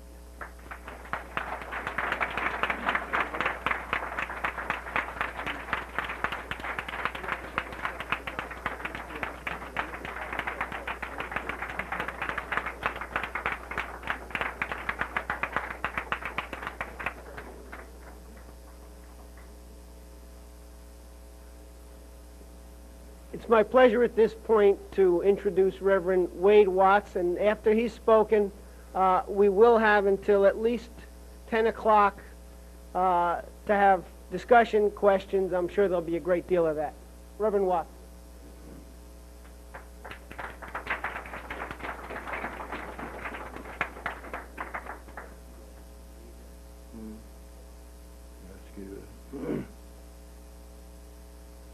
to my Heavenly Father's children. I think that'll include all of us, or the most of us. I was listening at Reverend Bevel's here, and I thought it was so beautiful. And Rev, they was telling me about, I was listening to you cracking down on the Negroes. Said a fellow went by a brain shop. This is a shop where they sold brains at. And he walked around, and he looked at them, and here was a white man's brains. It was selling for $1 a pound. Looked over there, and here was a Jew's brain. It was $1.25 a pound. Here was the Indian's brains over there. It was $2 a pound. Here was a Negro's brain over there, $5 a pound. They said, he looked around and said, how come these brains so much higher than the others? Well, he said, the others is used brains.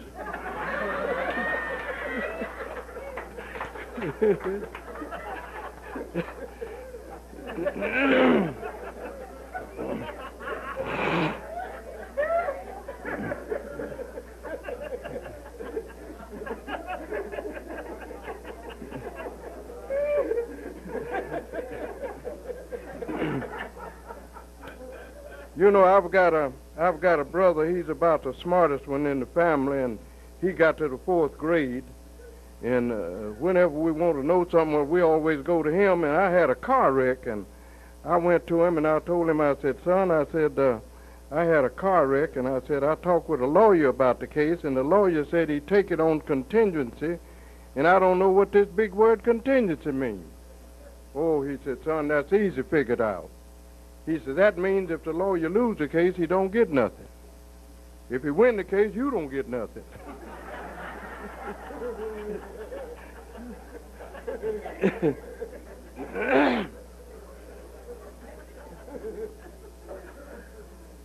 We was talking one day about this big word, propaganda.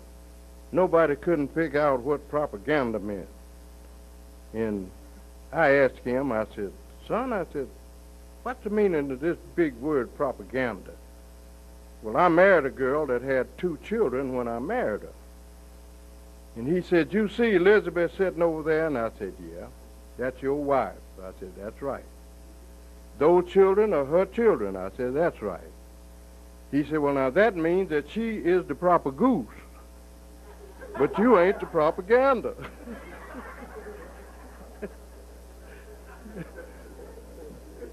I got the message. I was listening to Reverend Bevel talking about the preachers. You know, the Apostle Paul, he said there in one place, he said, I wrestle not against principalities. I wrestle not against flesh and blood, but I wrestle against principalities and powers, rulers of darkness, wickedness in high places.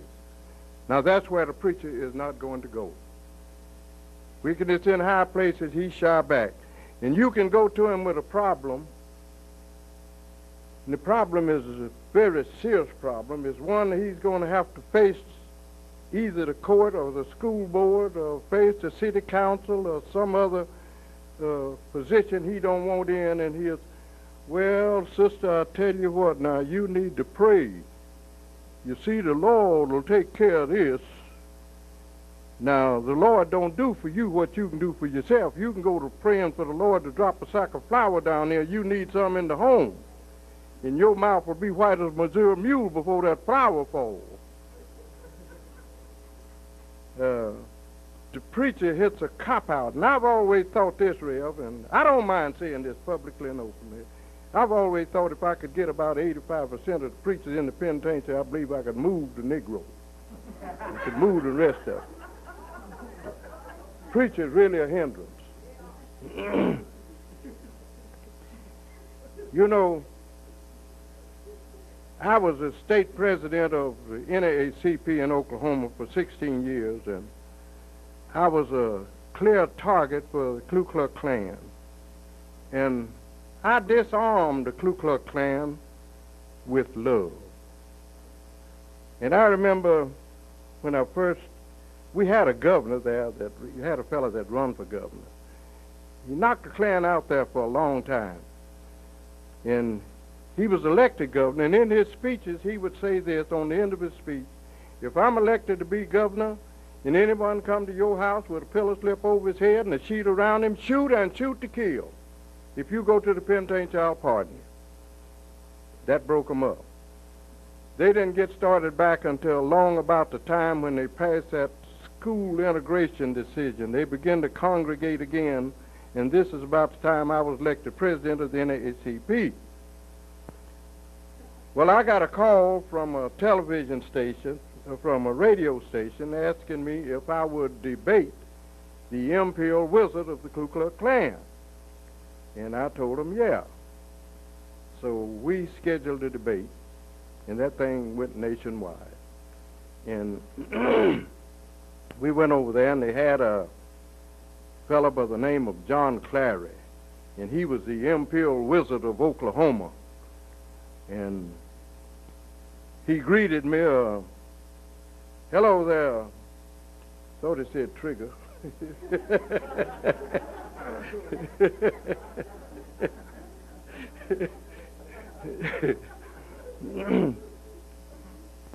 And anyway, we went in and we got the debate started, and the fellow that was questioning both of us, well, he was asking this Ku Klux Klansman about why he didn't like why he wanted to set up an organization, why he was head of an organization, the Ku Klux Klan. Well, he said, we've got a right, he said, to have it. He said, they got an organization known as the NAACP. He said, and no whites belong to it, so we got a right to have the Ku Klux Klan. Well, I told him that back in 1909, there was a lynching in Abraham Lincoln's hometown. After the lynching, the white people found out that both of these Negroes that they lynched was innocent, and it stirred them up. And they decided that they'd form an organization to see that nothing like that never happened again. So it was 7 whites and 2 blacks that got together and formed now what is known today as the NAACP. Well, that tore his argument up there. Well, they asked him about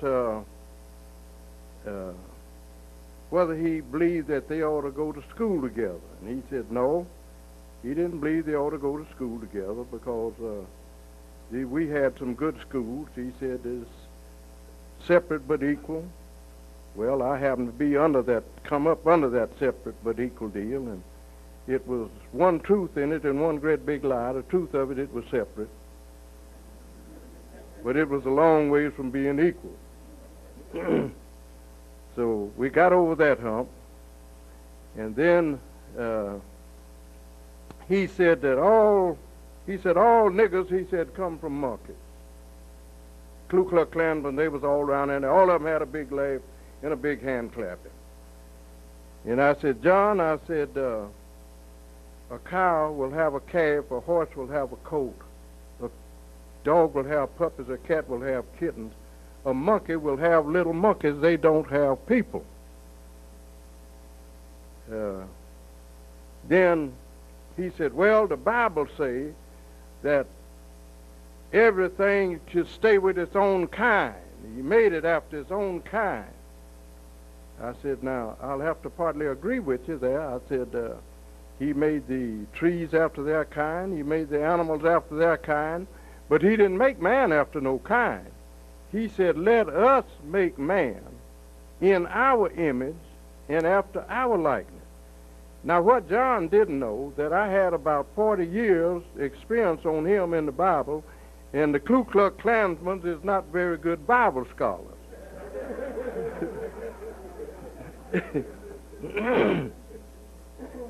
Well, he didn't believe they ought to go to church together. Well, I told him about where Philip in the 8th chapter of Acts joined a chariot where an Ethiopian, a black man, and they was riding along, and he was expounding the gospel to him, And this black man told the white man, said, here is water here. What doth hinder me to be baptized? This white man took the black man down in the water, baptized him, took him into church right there then. Well, that told John's argument up there. Well, he didn't believe that in intermarriage, he just had a fit there. Sure didn't believe in that. Then I went to the 12th chapter of Numbers, where Moses married an Ethiopian woman, and Miriam, his sister, spoke against it, and God put leprosy on her for criticizing the marriage. Well, that tore John's argument up there. They was hollering at John, pour it on him, Johnny. Pour it on him, Johnny Lee. Pour it on him. Johnny Lee was taking a whipping. And when we came out, I had a little adopted daughter. And I guess she was about 2 months old at that time, and she was half white and half black. And it was out of a white family, and the white family didn't want the little girl. And I asked if they would give the little girl to me, and they told me, yeah, they give the little girl to me. And incidentally, now she finished high school this past year, valedictorian of the class out of 261, is now going to school at Oklahoma University. Sweet little thing.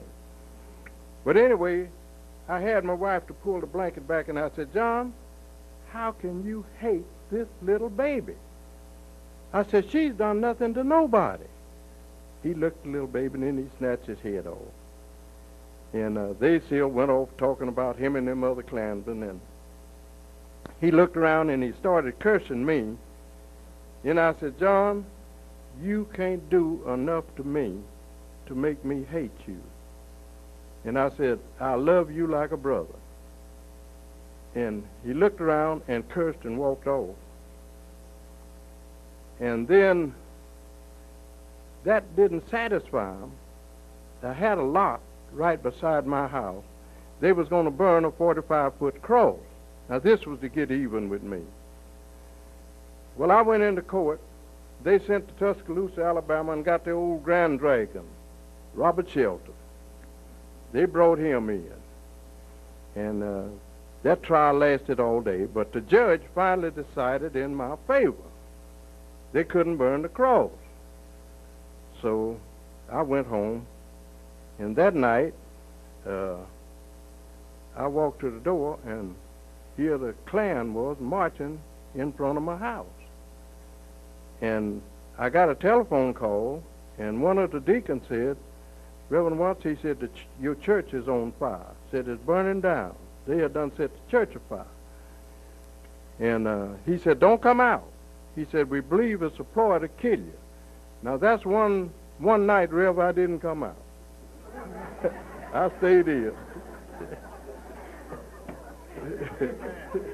You got to know where the hole is. Oh, yeah.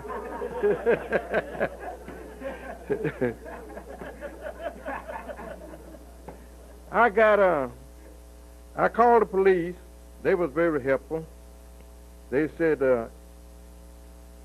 is they still marching by your house? I said, yeah. Well, by God, they got much right to boycott as you have. That was a lot of help. Very encouraging.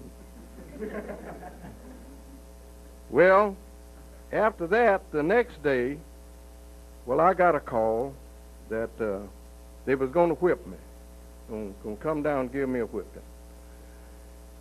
Well, I found a cafe that they was planning on coming to, and I went by there and made arrangements to pay for their dinner.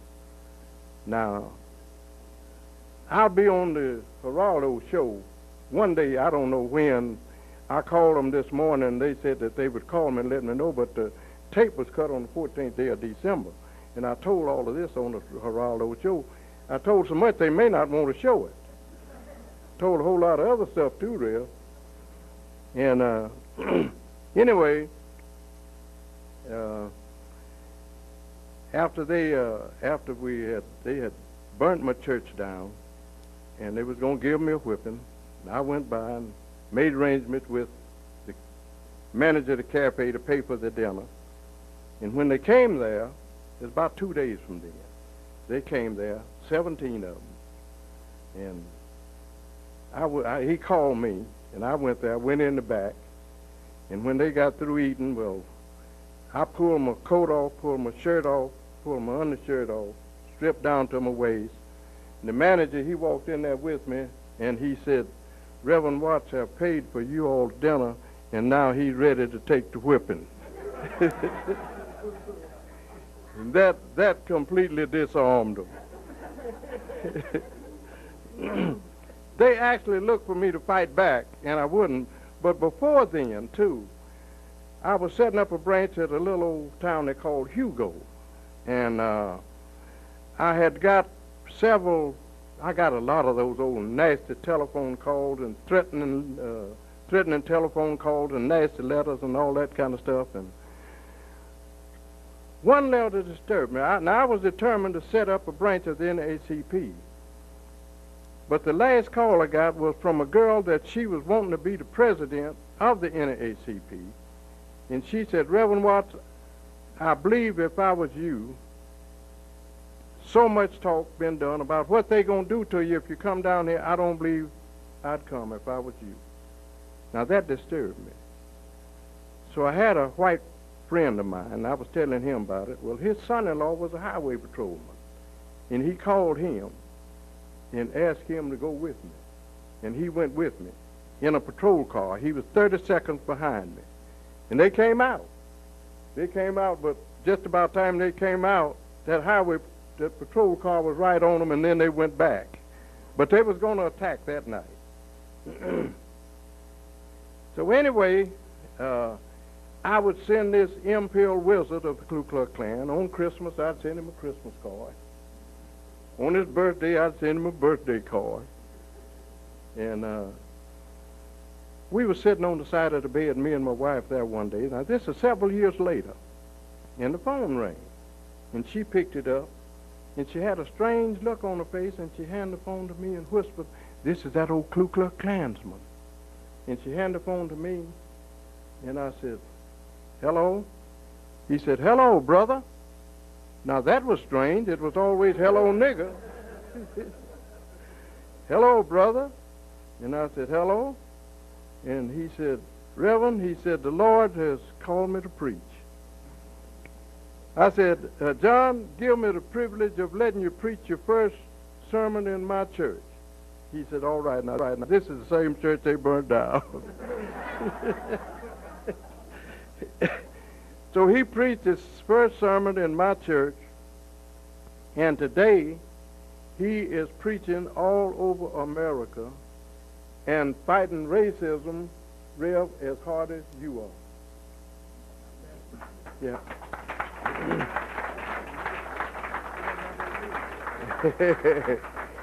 I'm in hopes that one day that we'll get him to appear here.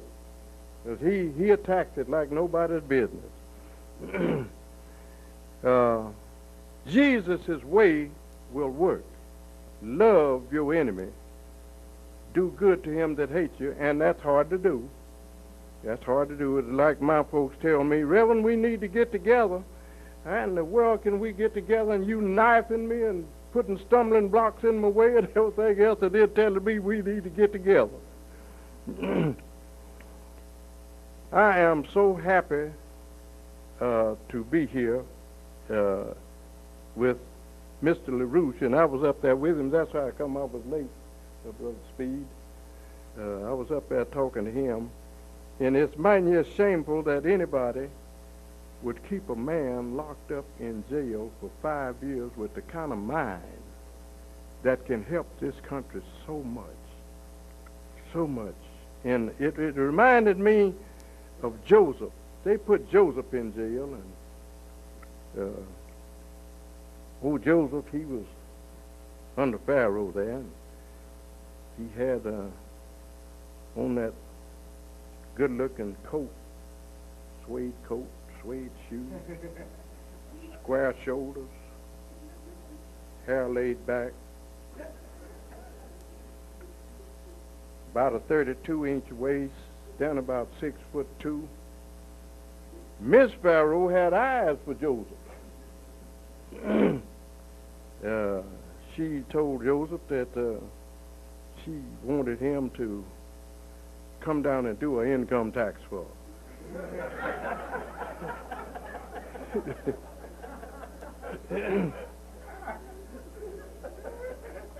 Well, Joseph, he goes down there and he knocks at the door, and he's got his little briefcase with him, and he can see the lights kind of dim in there. Open the door, she meets him in a negligee, and he's smelling all this perfume and all this stuff, and sets his briefcase down on the table, and he began to open it up, and Joseph, she said, you can close up that thing, I've got other things in mind. Well, Joseph began to realize something then, and he went to kind of backing up, and she's still coming up on him, and Joseph finally turned to run, and she caught him in his coat here, and he threw his arm back and run out his coat. She took his coat and went and told Pharaoh that Joseph had tried to rape her. And they got the guards, and they come and put Joseph in jail.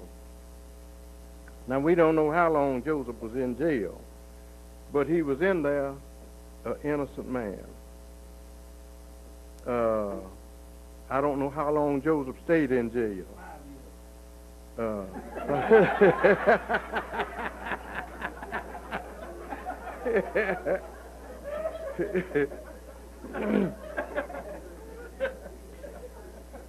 But after the butler had a dream, and the baker had a dream, they couldn't figure out what it was, and Joseph told the butler, he said, now your dream means that tomorrow your head will be cut off. He told the baker, said, tomorrow your head will be cut off. Told the butler, said, tomorrow you'll go free. So the next day, they beheaded the baker, and the butler went free. When the butler was going out the cell door, Joseph hollered at him, and he said, listen, when you get out, now you know I'm innocent in here. When you get out, do something to try to help get me out of here. The Bible, I believe, puts it this way, when everything is going well with you, remember me. But they don't remember you when they get out. They forget about you. Now, Lynn can tell you all about this. But anyway, Joseph went right back to the king's palace, and one day the king had a dream. And the butler went right back to the king's palace, and the king had a dream. And he's walking around there looking sad, and the butler asked him, why was he looking so sad? And he told him that he had a dream. He said, there's a boy down yonder in jail can tell you what it means. That's when he went and got Joseph out of jail.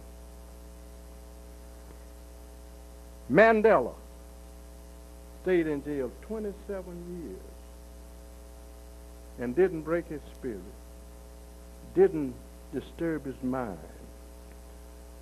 And then I've thought about this, we ever thought about this when you was talking, how they was shooting into those Africans, how they was killing them to keep them from going and vote. And they turned out by the hundreds of thousands. And you can send a limousine to a Negro's house here in Washington, D.C., and he won't go vote.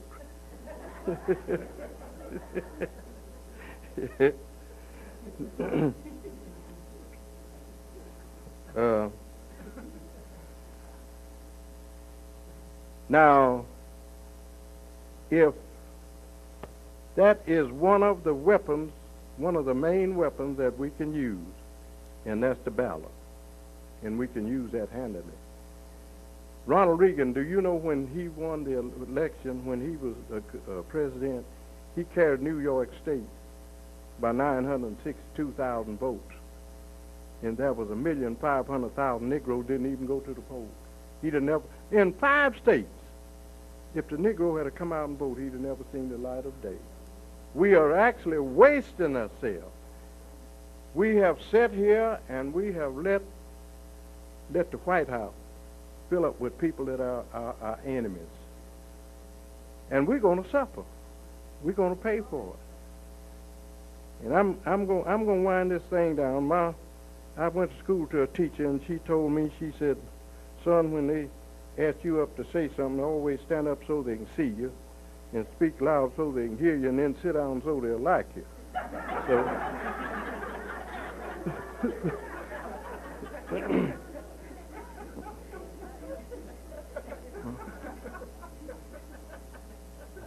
but we're going to have to do a little better, ladies and gentlemen, that we've done in the past on that voting. Listen, one vote put us in the shape that we're in today. Way back down in 1871, we had a fellow to run for president. Well, I'm a little ahead of the story. We had a fellow to run for Congress. And this fella had won a case for a client. And when he ran for Congress, this client had had a stroke. But this client insisted upon being taken off of his sick bed. This is history. Take me down to the polls so I can vote for my friend. He went down there and voted for that congressman, and he won that congressional race by one vote.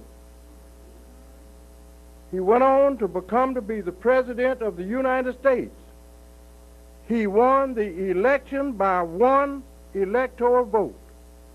His name was Rutherford B. Hayes.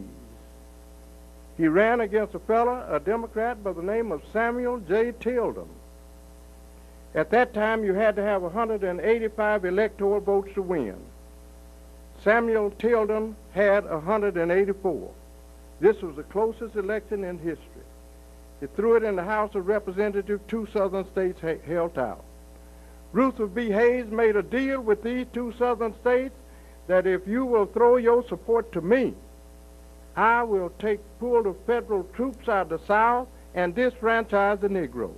And they made that deal. And he won that election by one electoral vote. That set us back 100 years. We didn't make another start until Reverend Bevel and Martin Luther King and them started out in 1955.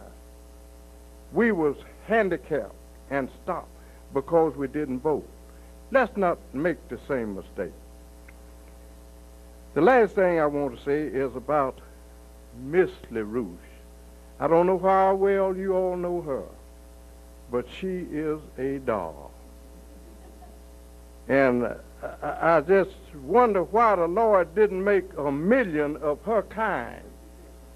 You know, she's so intelligent and so friendly, you can't help but like her.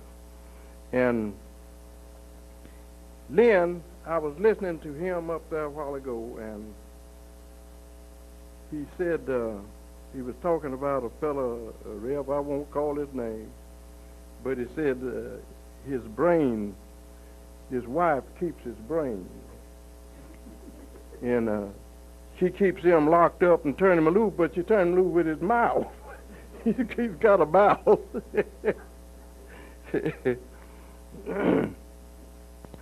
The last thing I tell about a preacher,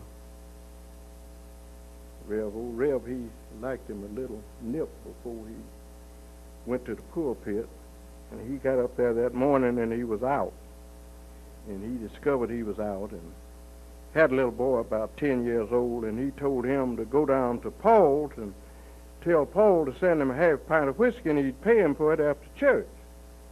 Well, Paul was a town bootlegger. Little boy, he went down there, and he was gone so long, old Rev, he had to go to the pulpit. So he went to the pulpit that morning and took his text on the Apostle Paul. And he was just preaching in the big way. And the door was softly opening, and the little boy come in, and he said, "And what did Paul say?" The little boy said, "Daddy, Paul said you couldn't get no more whiskey till you paid for that other."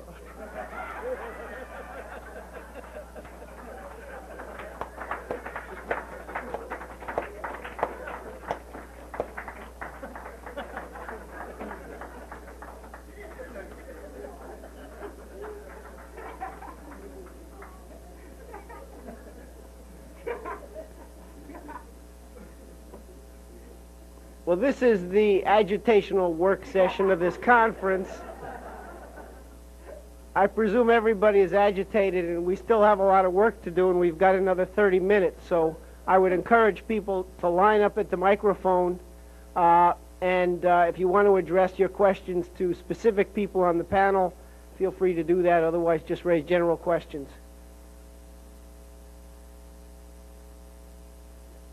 Please give your name and where you're from. Yeah, my name is Larry Ayon. I am from Cameroon. I'm a journalist and a political refugee in the United States now. I want to appreciate Reverend Bevel. I was in Lisbon with him for 3 months. I didn't hear him speak. I didn't know he was the kind of speaker I've discovered this evening. I realized that the blacks in the United States are so preoccupied with daunting problems that they do not have time to think about the problems of the continent from which they come. And I understand that their problems are very daunting because I discovered now the depth and the magnitude of the problems that the black man has in the continent. But I think it is necessary that the umbilical cord that links the blacks in the United States and the mother continent has to be re-established for the liberation of the continent, which is a dark continent today, and where nothing is happening. We know in the United States how the Jews have reactivated the problem of their genocide. We have been seeing genocide reoccurring in the African continent without even being reported. That of Rwanda has been reported just because it attracts the CNN and the television stations. The kinds of corpses that you see on television are the kinds of things that Western media organizations are used to being to report about. The kind of genocide that occurs in the parts of Africa I come from, a country and a place where the last road is about 100 kilometers from my village. There are 3 college graduates from the whole area. There's no road. I do not want to take you very far into that. I just want to say that this is the only organization which has a policy and an interest in the problems of the African continent. And my 5 months of association here in the United States with them, and 1 year back when I was in Cameroon, have discovered that this organization, while being genuinely interested in the problems of the African continent, has not yet developed a consistent policy on the treatment of African problems. And I think that now that we are here and realize that this continent needs salvation, and it can come only from the West, this organization has to devote special time and special interest on tackling the problem of the African continent. I do not want us to do it again like the Kaiser did it back in Berlin in 1884, where Europeans sat and conceived a program for the African continent without the participation of the Africans. And that is why we have the conceptual problem we have today in Africa about the nation state. Everybody is talking about the sovereignty of the nation state, the sanctity of the human being, but there are no nation states in Africa. What is happening in Africa today is that parts of the territory had been carved out and divided by the colonial powers, what we call the imperialist division of African territory, and endorsed by the Anglo-American establishment. And it is this country which endorsed that division of the African continent, and it is the origin of the problems of the continent.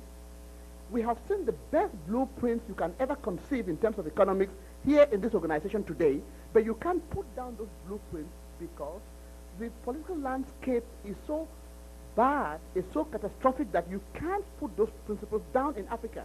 We've seen, when you talk about, let me give you a simple example, where, like what we learned here about the water catchments, where we can bring the water catchment around the Zaire River right to the Lake Chad Basin and try to green the desert.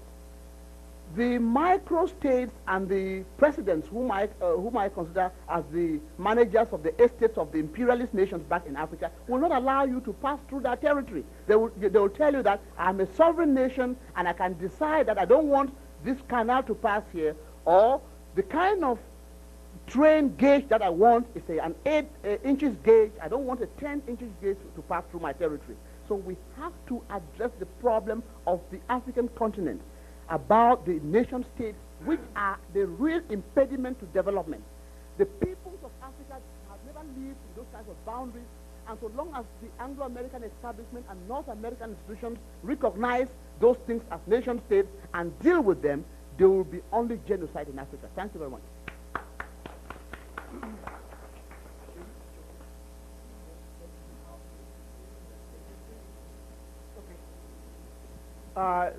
Dennis and others may have some comments on that, but let's take the next question first. All right. My name is Trevor. I'm from the University of Maryland. Questions for Reverend Bevel. Some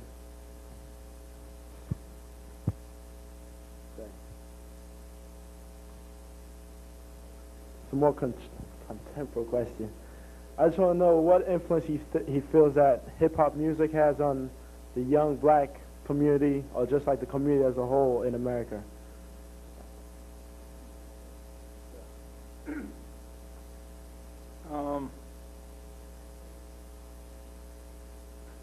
First of all, in a people, music is a medicine.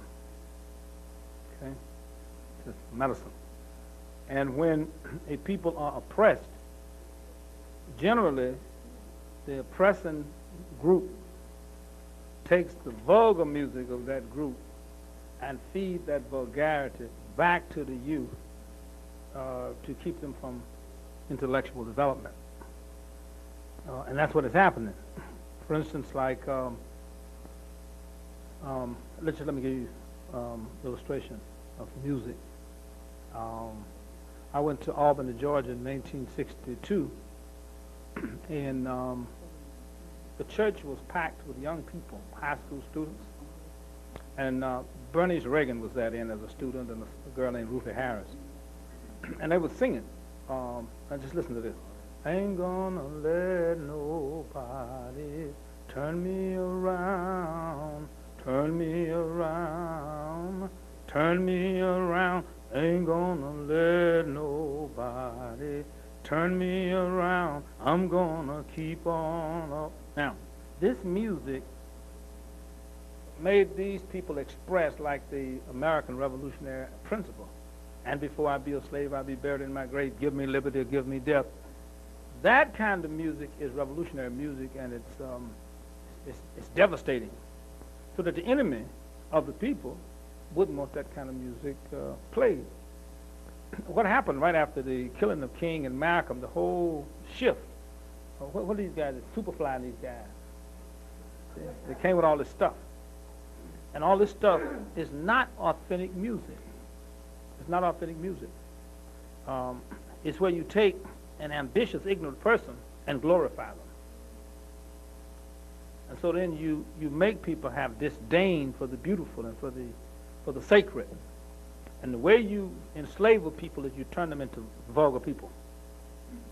You get them away from that which is profound and dignified and beautiful. And you make them glorify vulgarity.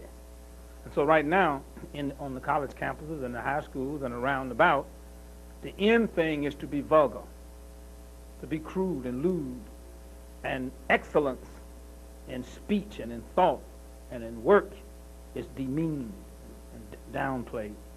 And so that's what is happening now. So that kind of sexual trifling music that is of no consequences is designed to make people little in their thinking, and it does not inspire them to the great noble principles and idealism that a people have to have in order to change their condition. So the question is, who is that music inspiring, and what is it inspiring them to do?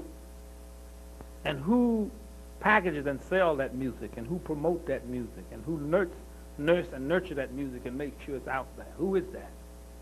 You see what I'm saying? Now, when the struggle for the right to be educated right, that struggle will be coming up because it's natural, it's time for us day breaking, a whole new music that express the authentic aspirations and needs of a people as they fight to establish themselves as a dignified people. And so that's the music that will come out of the young people who turn to the responsibility of liberation. I don't know whether did you go to the Howard Theater at the Crampton Theater? And back in 1936, Amelia wrote a play. And you from University of Maryland, right? You guys should do that out there. You really should do that. Then you get, but you should get that play, and then you get a glimpse on how a person back in 36. Now that's a long time ago, right? That's like 50-some years ago, right? Almost 60 years ago. And look at this music that this person took, and how this person took this music to help mold thought and people, and then to look at how that person's life who wrote that music impacted on history in terms of writing this kind of music and then becoming like the mother of a whole right to vote movement. Okay, so the music inspired people to another level of excellence. So this music that we have perpetrated on us by the enemy is to keep people into a non-aspiring for excellence. Do you understand what I'm saying? And that happens also when, in terms of the old blues. See, the enemy run music on us and have us thinking it's our culture. See? This is your culture. Yeah. That becomes a game, and that's a war. And that's one of the reasons we really do need to do a lot of, people here need to help set up workshops on campuses and in communities so that you can really be informed on how the enemy is really working on you. Because when all of your young people can't come together and hold a discussion about anything relevant, right? What do you think that is? Those people who sing that music, can they in fact think an idea all the way through? No. So that music reflects that they don't think ideas all the way through, right? Okay, so that's a cultivated culture perpetrated by the enemy of the people and processed upon the people. And it's designed to kill us, spiritually and intellectually.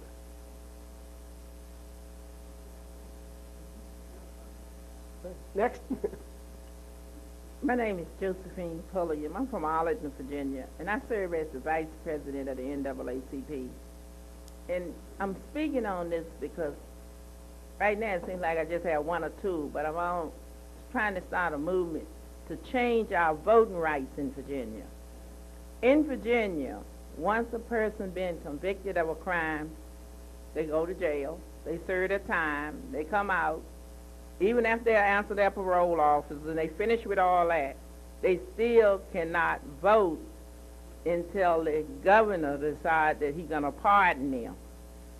And just about 3 years ago, I worked with someone, and after over a year and 10 letters or more to the governor before he could get a pardon to even go to the poll to vote, which he had come out through the help of his father, was running a business and everything in Virginia. And I would want to see them voting rights change, and I'm trying to start a movement to get them changed. And I just want the prayers, and I need help and directions and all to go along with it.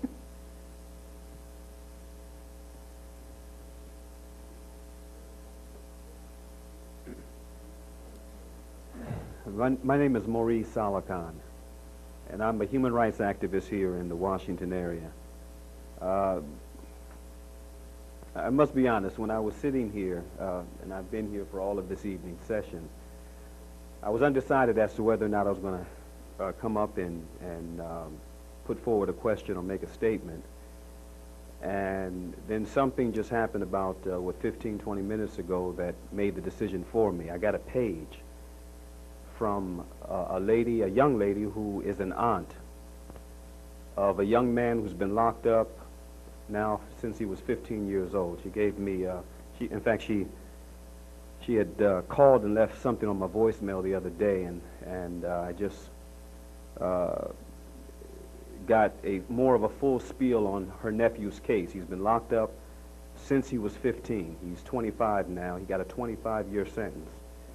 And immediately as she was relating these things to me, I thought about Terrence Johnson. That's a case that I along with a group of others here in this area, worked successfully on. I mean, it's one of the few success stories that come out of this kind of activism. And Terrence is going to be coming out next month after 16 years of arduous struggle within the system. As you can see, this case resonates deeply in this area, all throughout this area. But I thought about Terrence, and it's ironic because she said that she wrote a letter to Terrence, and Terrence asked her to get in touch with me. Now, on Nightline last night, they did something on a capital punishment case of a retarded man in Texas, was just executed, I guess, 2 days ago. And Dennis, this question I want to put to you because you are aware of the Otay case, the Willie Otay case. Willie Otay was the first person executed in the state of Nebraska in, I forgot, what was it, 20 some odd years. And he was just executed in September, and the circumstances surrounding his execution are just absolutely blatant. But see, we had this case last night that was aired on Nightline. We had the Willie Otay case. The call reflective of what's going on within the criminal justice system and with the kind of legislation that's been passed on the federal levels and which being passed around the states throughout the country. I mean, the already record number of incarcerated within this country is going to triple within the next 10 years. My question is, what is your perspective as a representative of the organization on what's going on within the criminal justice system, especially as it relates to, you know, these long, excessive sentencing that's going on, and also capital punishment? What's your perspective, and what is the organization, the Schiller Institute, proposing around this whole issue of crime and punishment in America and the trend that's going on right now? I think actually we can take this question in 3 parts. First, Reverend Watts has some things to say about it, maybe even 4 parts, because Jeff may have a few things to say about it. But I had asked Maury to make some comment actually concerning the Willie Otay case, because it's a particularly heinous one, since the man was clearly innocent. But of course you have a lot of those now. But I want to take this as the opportunity to sort of respond to a couple of things that already came up, and then we go Reverend Watts, and then Reverend Bevel has something to say, and Jeff may also. The basic perspective we're taking, it's irrelevant to the question that was asked by the people from Cameroon, or at least by the person from Cameroon here in the earlier day, is this. And we've talked before about, you have to understand, we're in a situation, as I see it, I'll speak from my standpoint, we're in a pre-revolutionary situation in the United States. We're in a situation where there's a capability of building a revolutionary movement. The revolutionary movement has to have constitutional principles. What that means is that it's got to be organized in the conception in which Dr. King organized his movement. What Lyndon LaRouche has proposed is that 20 million pieces of literature have to circulate over 18 months in the pores of the American population. You've got to read. You've got to shock people. You've got to shock them not with effect, but with substance, with content. Now, the truth of the matter is that there is no criminal justice system in America. There is a criminal justice system in America. That we can say. But there's no way to get justice for anybody in America. It cannot be given. It cannot be given as long as the case against Lyndon LaRouche and his associates stands. You can't get justice. You can't just get justice for anything. You can actually do nothing in America about Africa at all until that's dealt with. Nothing. There's no program for Cameroon. We would be completely wrong to in any way emphasize any place in Africa for any purpose before we accomplish that. And so would you, because it can't be done. Because you have to understand what you're dealing with. You have to understand something. It is over for Africa because Africa is slated to die. And that is all there is to it. It is over for people in this country because you're slated to die. That's all there is to it. There's no justice system. There's nobody to appeal to. There's no organization to appeal to. There's no Schiller Institute to even appeal to in that sense. What you've got is you've got a group of people in the United States who've got to realize something. As of right now, we stand on the cusp of history where we can make a certain kind of decision that Dr. King and those who were with him made decades ago. Oh, it was there, right there for America, and America rejected it. As a population, rejected it. So you have to understand that there can be no sentimentality on this. We have to be clear. What I mean is this. The population is presently, there's a question as to whether or not the population is morally fit to survive. But at the same time, there's no question about what the crisis is. Now, we've seen in our exoneration campaign, you all are familiar with it. Many of you came, I think, because of that campaign, through that campaign. We know what the LaRouche case augurs. But what's the point of it? 20 million pieces of literature circulated, subscriptions to our newspaper bought and purchased, people going out in the street and organizing and discussing the ideas, and forming organization which is based on the idea of elevating people and reaffirming the dignity and the sanctity of human life. Remember that the death penalty was reversed in the United States largely in the aftermath of the wave of action around the Civil Rights Movement. Just go back and take a look at when the death penalty was reversed in the United States and look at it over against the Civil Rights Movement. That's an important perception to have.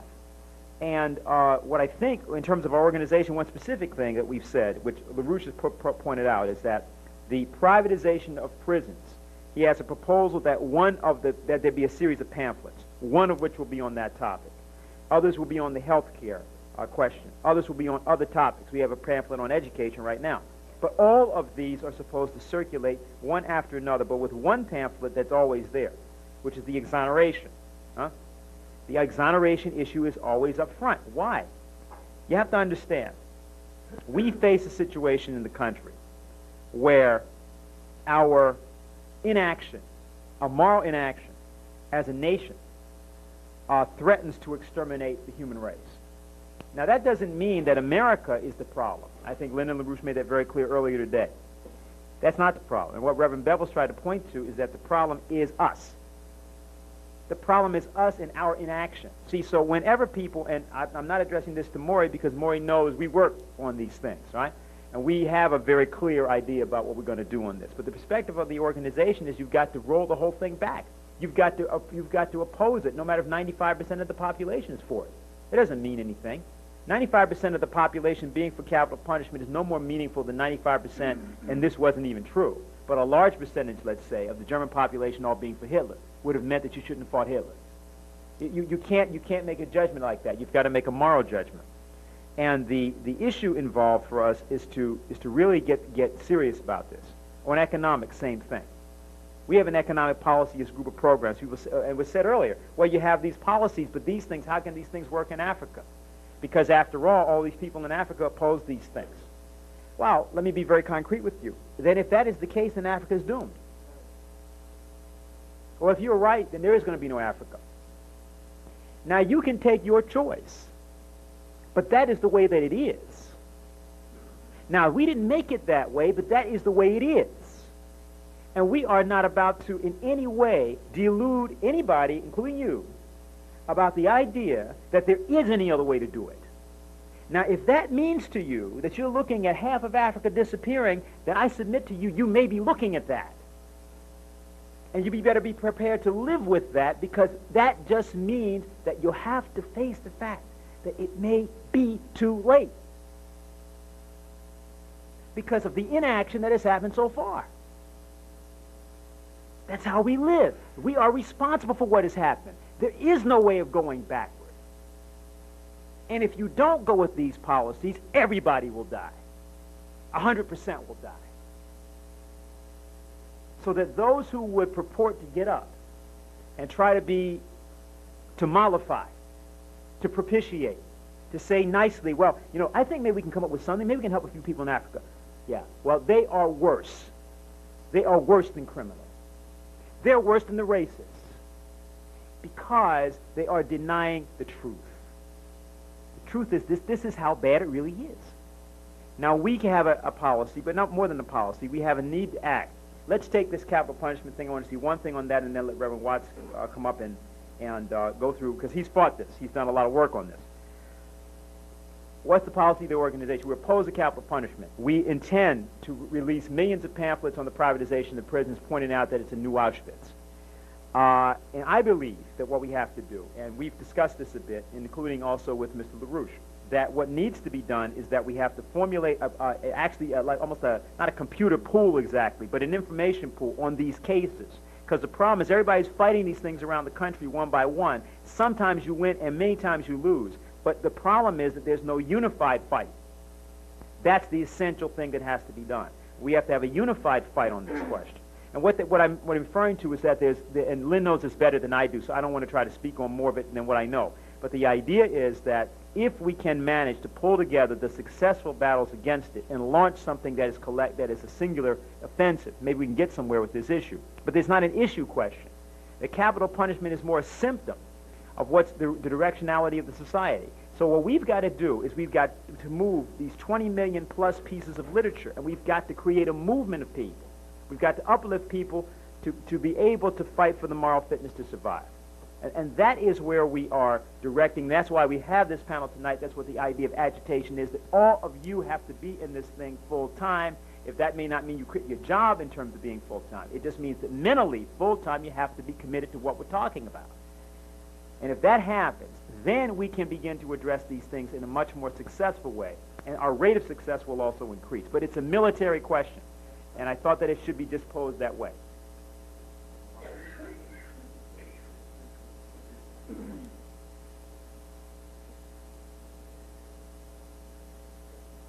You know, on the death penalty and we've got the record on this, from 1930 until 1980, there were 3,862 executions in this country. 54% of those was black. 2,066 of them was black. 455 for rape. 405 of them was black. All of them in the South but 2. 33 women was executed. 13 of them was black. These are true records. Now, do that not disturb us? It do me. We are coming in far more than our share. It's kind of like the Vietnam War. We were too poor to flee to Canada. We were too miseducated to grab a college deferment. So we was more than our share in the Vietnam War. I've heard boys talk about when they come back from over there that black soldiers lined up dead for 2 blocks long. These are some of the kind of things that we suffer in this Congress that we have got now. Do you know what they're talking about? Doing away with the pardon and parole boards. In the pardon and parole boards in this country, I've seen them correct a lot of mistakes made by the courts. They talk about this 3 strikes and you're out. Now let me tell you what happened in Oklahoma on the 3 strikes and you're out. We had a boy that burglarized a store. First offender. I want you to get this. First offender. 3 strikes, though he got a life sentence out of that burglary.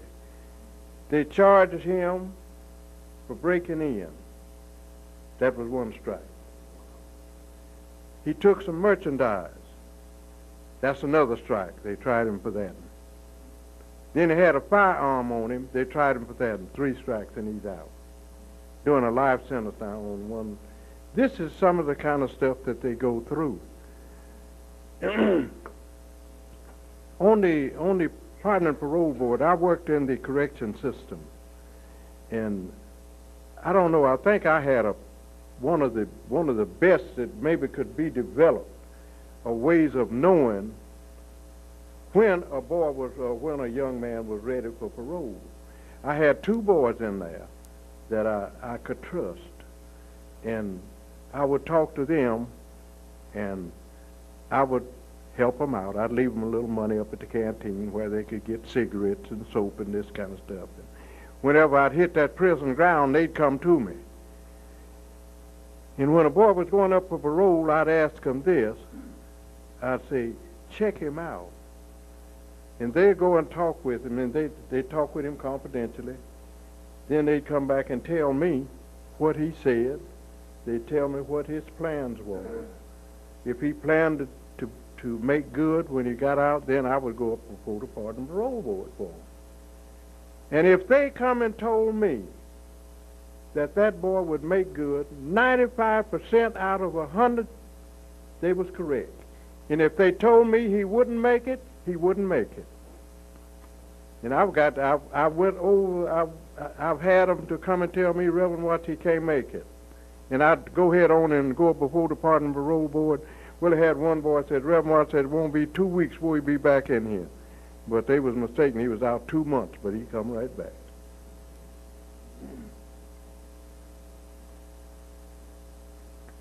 I'm going to just add one brief comment, and we will have time for one more question. Gentleman sitting right there behind the microphone. Again, to just amplify slightly on the similar aspects of the last question and the question from our friend from Cameroon. We did look into the situation in Africa, and several months back published a report on this genocide in Rwanda that was mentioned in the first question.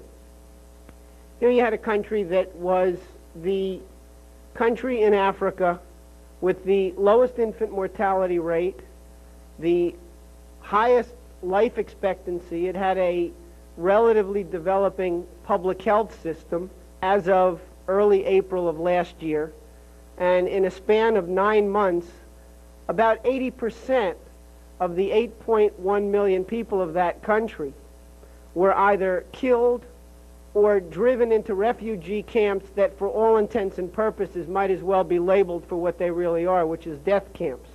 So in one fell swoop, in a period of less than 1 year, the most potentially prosperous country in Africa from the standpoint of one of the most basic measures of the conditions of life, public health and life expectancy, was wiped off the map.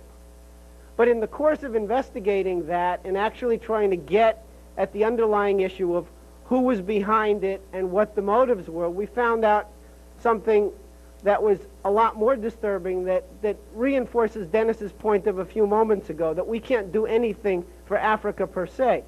What we found out is that the apparatus of Prince Philip and the World Wildlife Fund, and I would refer people simply to material that we published in great detail on this in recent months, the policy towards Rwanda was merely the appetizer for a perspective that exists for the entirety of the human race. The perspective of this apparatus is the elimination of about 80% of the human population through methods that they themselves refer to as the culling of the human herd over the next 2 to 3 generations. There's about 5.1 billion people on the face of the earth. Within the next 20 to 30 years, they want to see that population reduced to under 1 billion people worldwide. So from that standpoint, you can't talk about justice, you can't talk about human rights, you can't talk about Africa without making a full commitment to fight to destroy the monsters that have publicly stated in their own words. It's available in the public record. This as their policy. To just give you an example, let's say that there's 100 people sitting in this room right now. If these people are allowed to succeed, and they have every intention of using every weapon at their disposal to succeed, there'll be under 20 people left alive from this audience over the next 10 to 20 years. That's the magnitude of what we're dealing with here, and there is no alternative to the kind of organizing challenge that has been posed here in this panel tonight and was implicit in everything that's been discussed here today. So, final questioner. Well, a short time ago, I was invited by some representative of House of God in Wilmington. They wanted me to talk to them about Senegal, my country, and about the virtues of our ancestors. Most of them recited poems crying. Most of them prayed God crying. I noticed that most of them had only either a child or a daughter or a son in prison, or were divorced, or their husband had run away. I just want to know what is the position of the church faced to this entire Christian situation.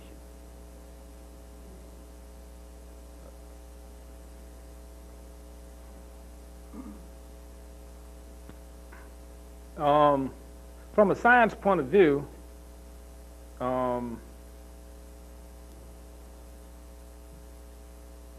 there has been, in this country, among African people, there has been and is very little functional Christianity. Christianity in this sense, when you view Jesus as a scientist who taught the law by which one become conscious of their consciousness, the discipline to do that is not a practice in the what is called the American, African American religious community. The clearest expression of that in terms of functional Christianity, where you recognize that your relationship with God demands social responsibility, came out clearer in Martin Luther King.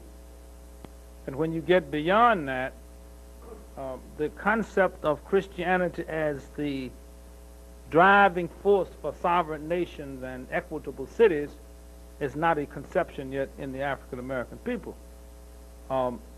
It will take movements like this, it will take movements to engender that kind of understanding and consciousness.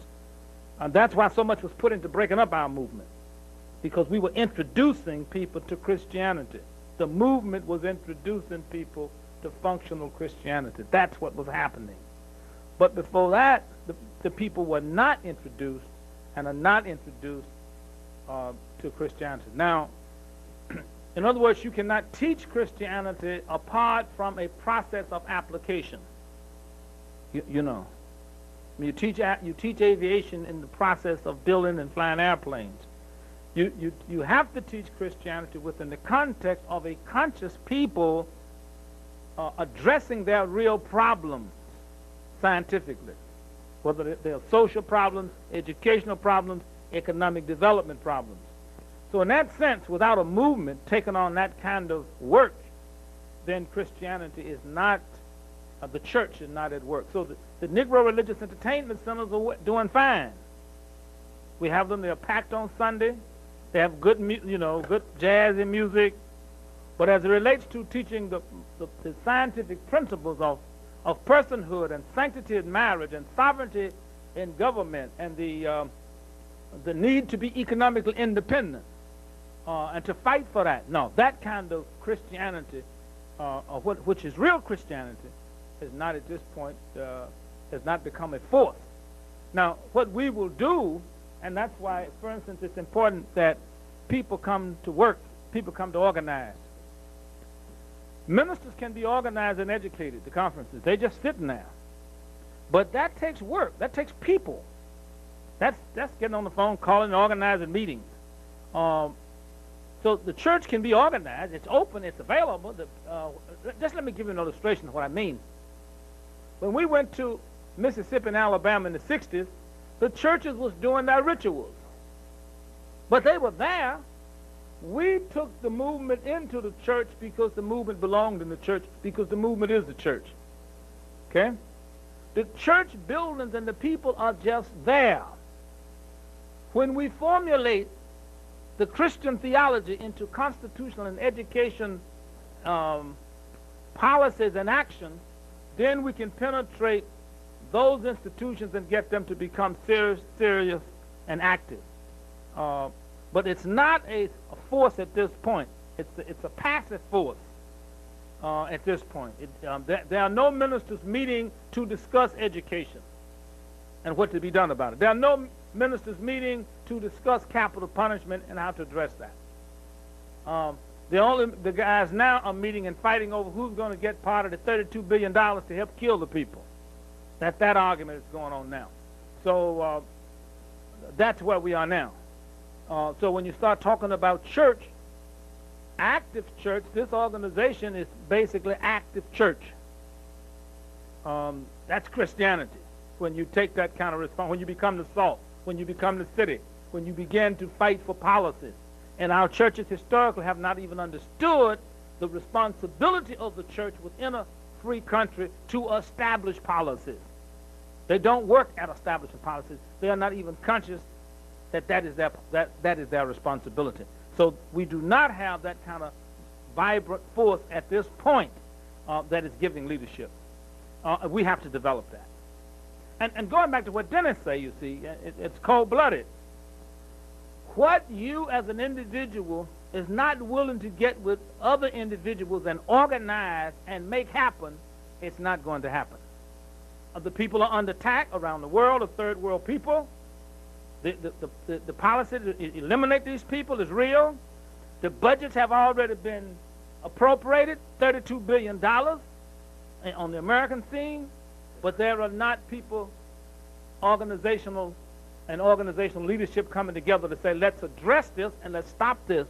And what we're saying here, if we don't do that, it will not be done. Just like the Jews didn't do it in Germany, so they got wiped out. Or the indigenous American people didn't do it, and they got wiped out.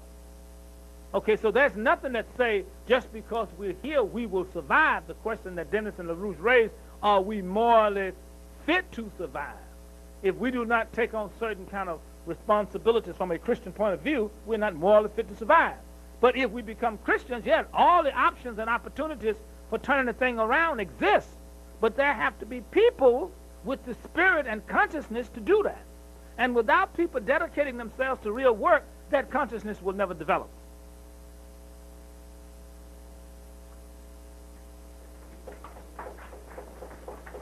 I just want to add only one thing to that, which is that Science of Christian Economy, the book that Lyndon LaRouche wrote, tries to give a solution for people who want to think about this kind of problem. If you are living in, and Reverend Bevel talked about this earlier, if you're living in an economy, a society in which the value is placed, but for example, you know that there's more money spent in the United States on gambling than there is on movies, music, theme parks, and arcades combined? Take all that activity, right, all of which is pretty bad itself, but you combine it all, there's more money spent on gambling than any of that. Now, when you ask questions as to what's going on in the church when you go there on a Sunday and you see all this devastation, there's no reason to ask that question. There may be a reason if you're not familiar with it to ask the question initially. But when you know that you've got that kind of practice where organized crime runs the economy, then you know that there is no way in which something like a Martin Luther King holiday on a Monday means anything in a country which celebrates it. You know, what's the meaning of that holiday? Not that it shouldn't have been there. I'm for it. I like celebrating it. We do things around it. But the fact of the matter is that you're living in a country which basically will kill someone that is hated. The government will kill someone and then elevate the person to a kind of a pantheon of the gods, like they did with Malcolm X, whom the country completely hated, couldn't stand, despised Malcolm X, huh? And elevate this guy to the pantheon of the gods because they want to kill Louis Farrakhan. So in order to be able to kill Louis Farrakhan, you might call this a case of the attempt at black-on-black crime. Use Malcolm X to kill Louis Farrakhan. And everybody in America, not everybody, but many people sit around and tolerate that. Say, well, I don't like Farrakhan. You can't talk about Farrakhan and Malcolm X in the same way. Well, it kills me, right? Farrakhan is really controversial, but Malcolm X is okay. And you have white people who say, everybody says this. When you're dealing with that level of brainwashing, don't be surprised by very, very absurd things that confront you in everyday life. What we have to do is, as a movement, and what we're dedicated to as a movement, I'll be straightforward about it, is that we break illusions. Not because we're ruthless, not because we're brutal, but because illusions will kill you. What you don't know, contrary to the belief that what you don't know won't hurt you, what you don't know will kill you. And if you allow somebody to walk around with an illusion, they'll kill other people. So the thing that we have to do is you have to be an iconoclast. You have to break down the icons, break down the illusions. Then you have a person whose mind is opened up, and they say, okay, now, but here is the solution. Here's what you can do. And this has to be the nature of how we do things. No illusions. The truth has to be allowed to speak. And it can be spoken in a beautiful way. It can be spoken in a loving way, but it has to be spoken. So I would just say that on this question of what we have to do in terms of the agitation and the work, that what we have to do with the literature in particular, with the exoneration campaign, with these things that we've defined, this is the way to cause America to rise to the level that it has to rise to in order to be able to be used as the kind of instrument that it should be used for at this time in history.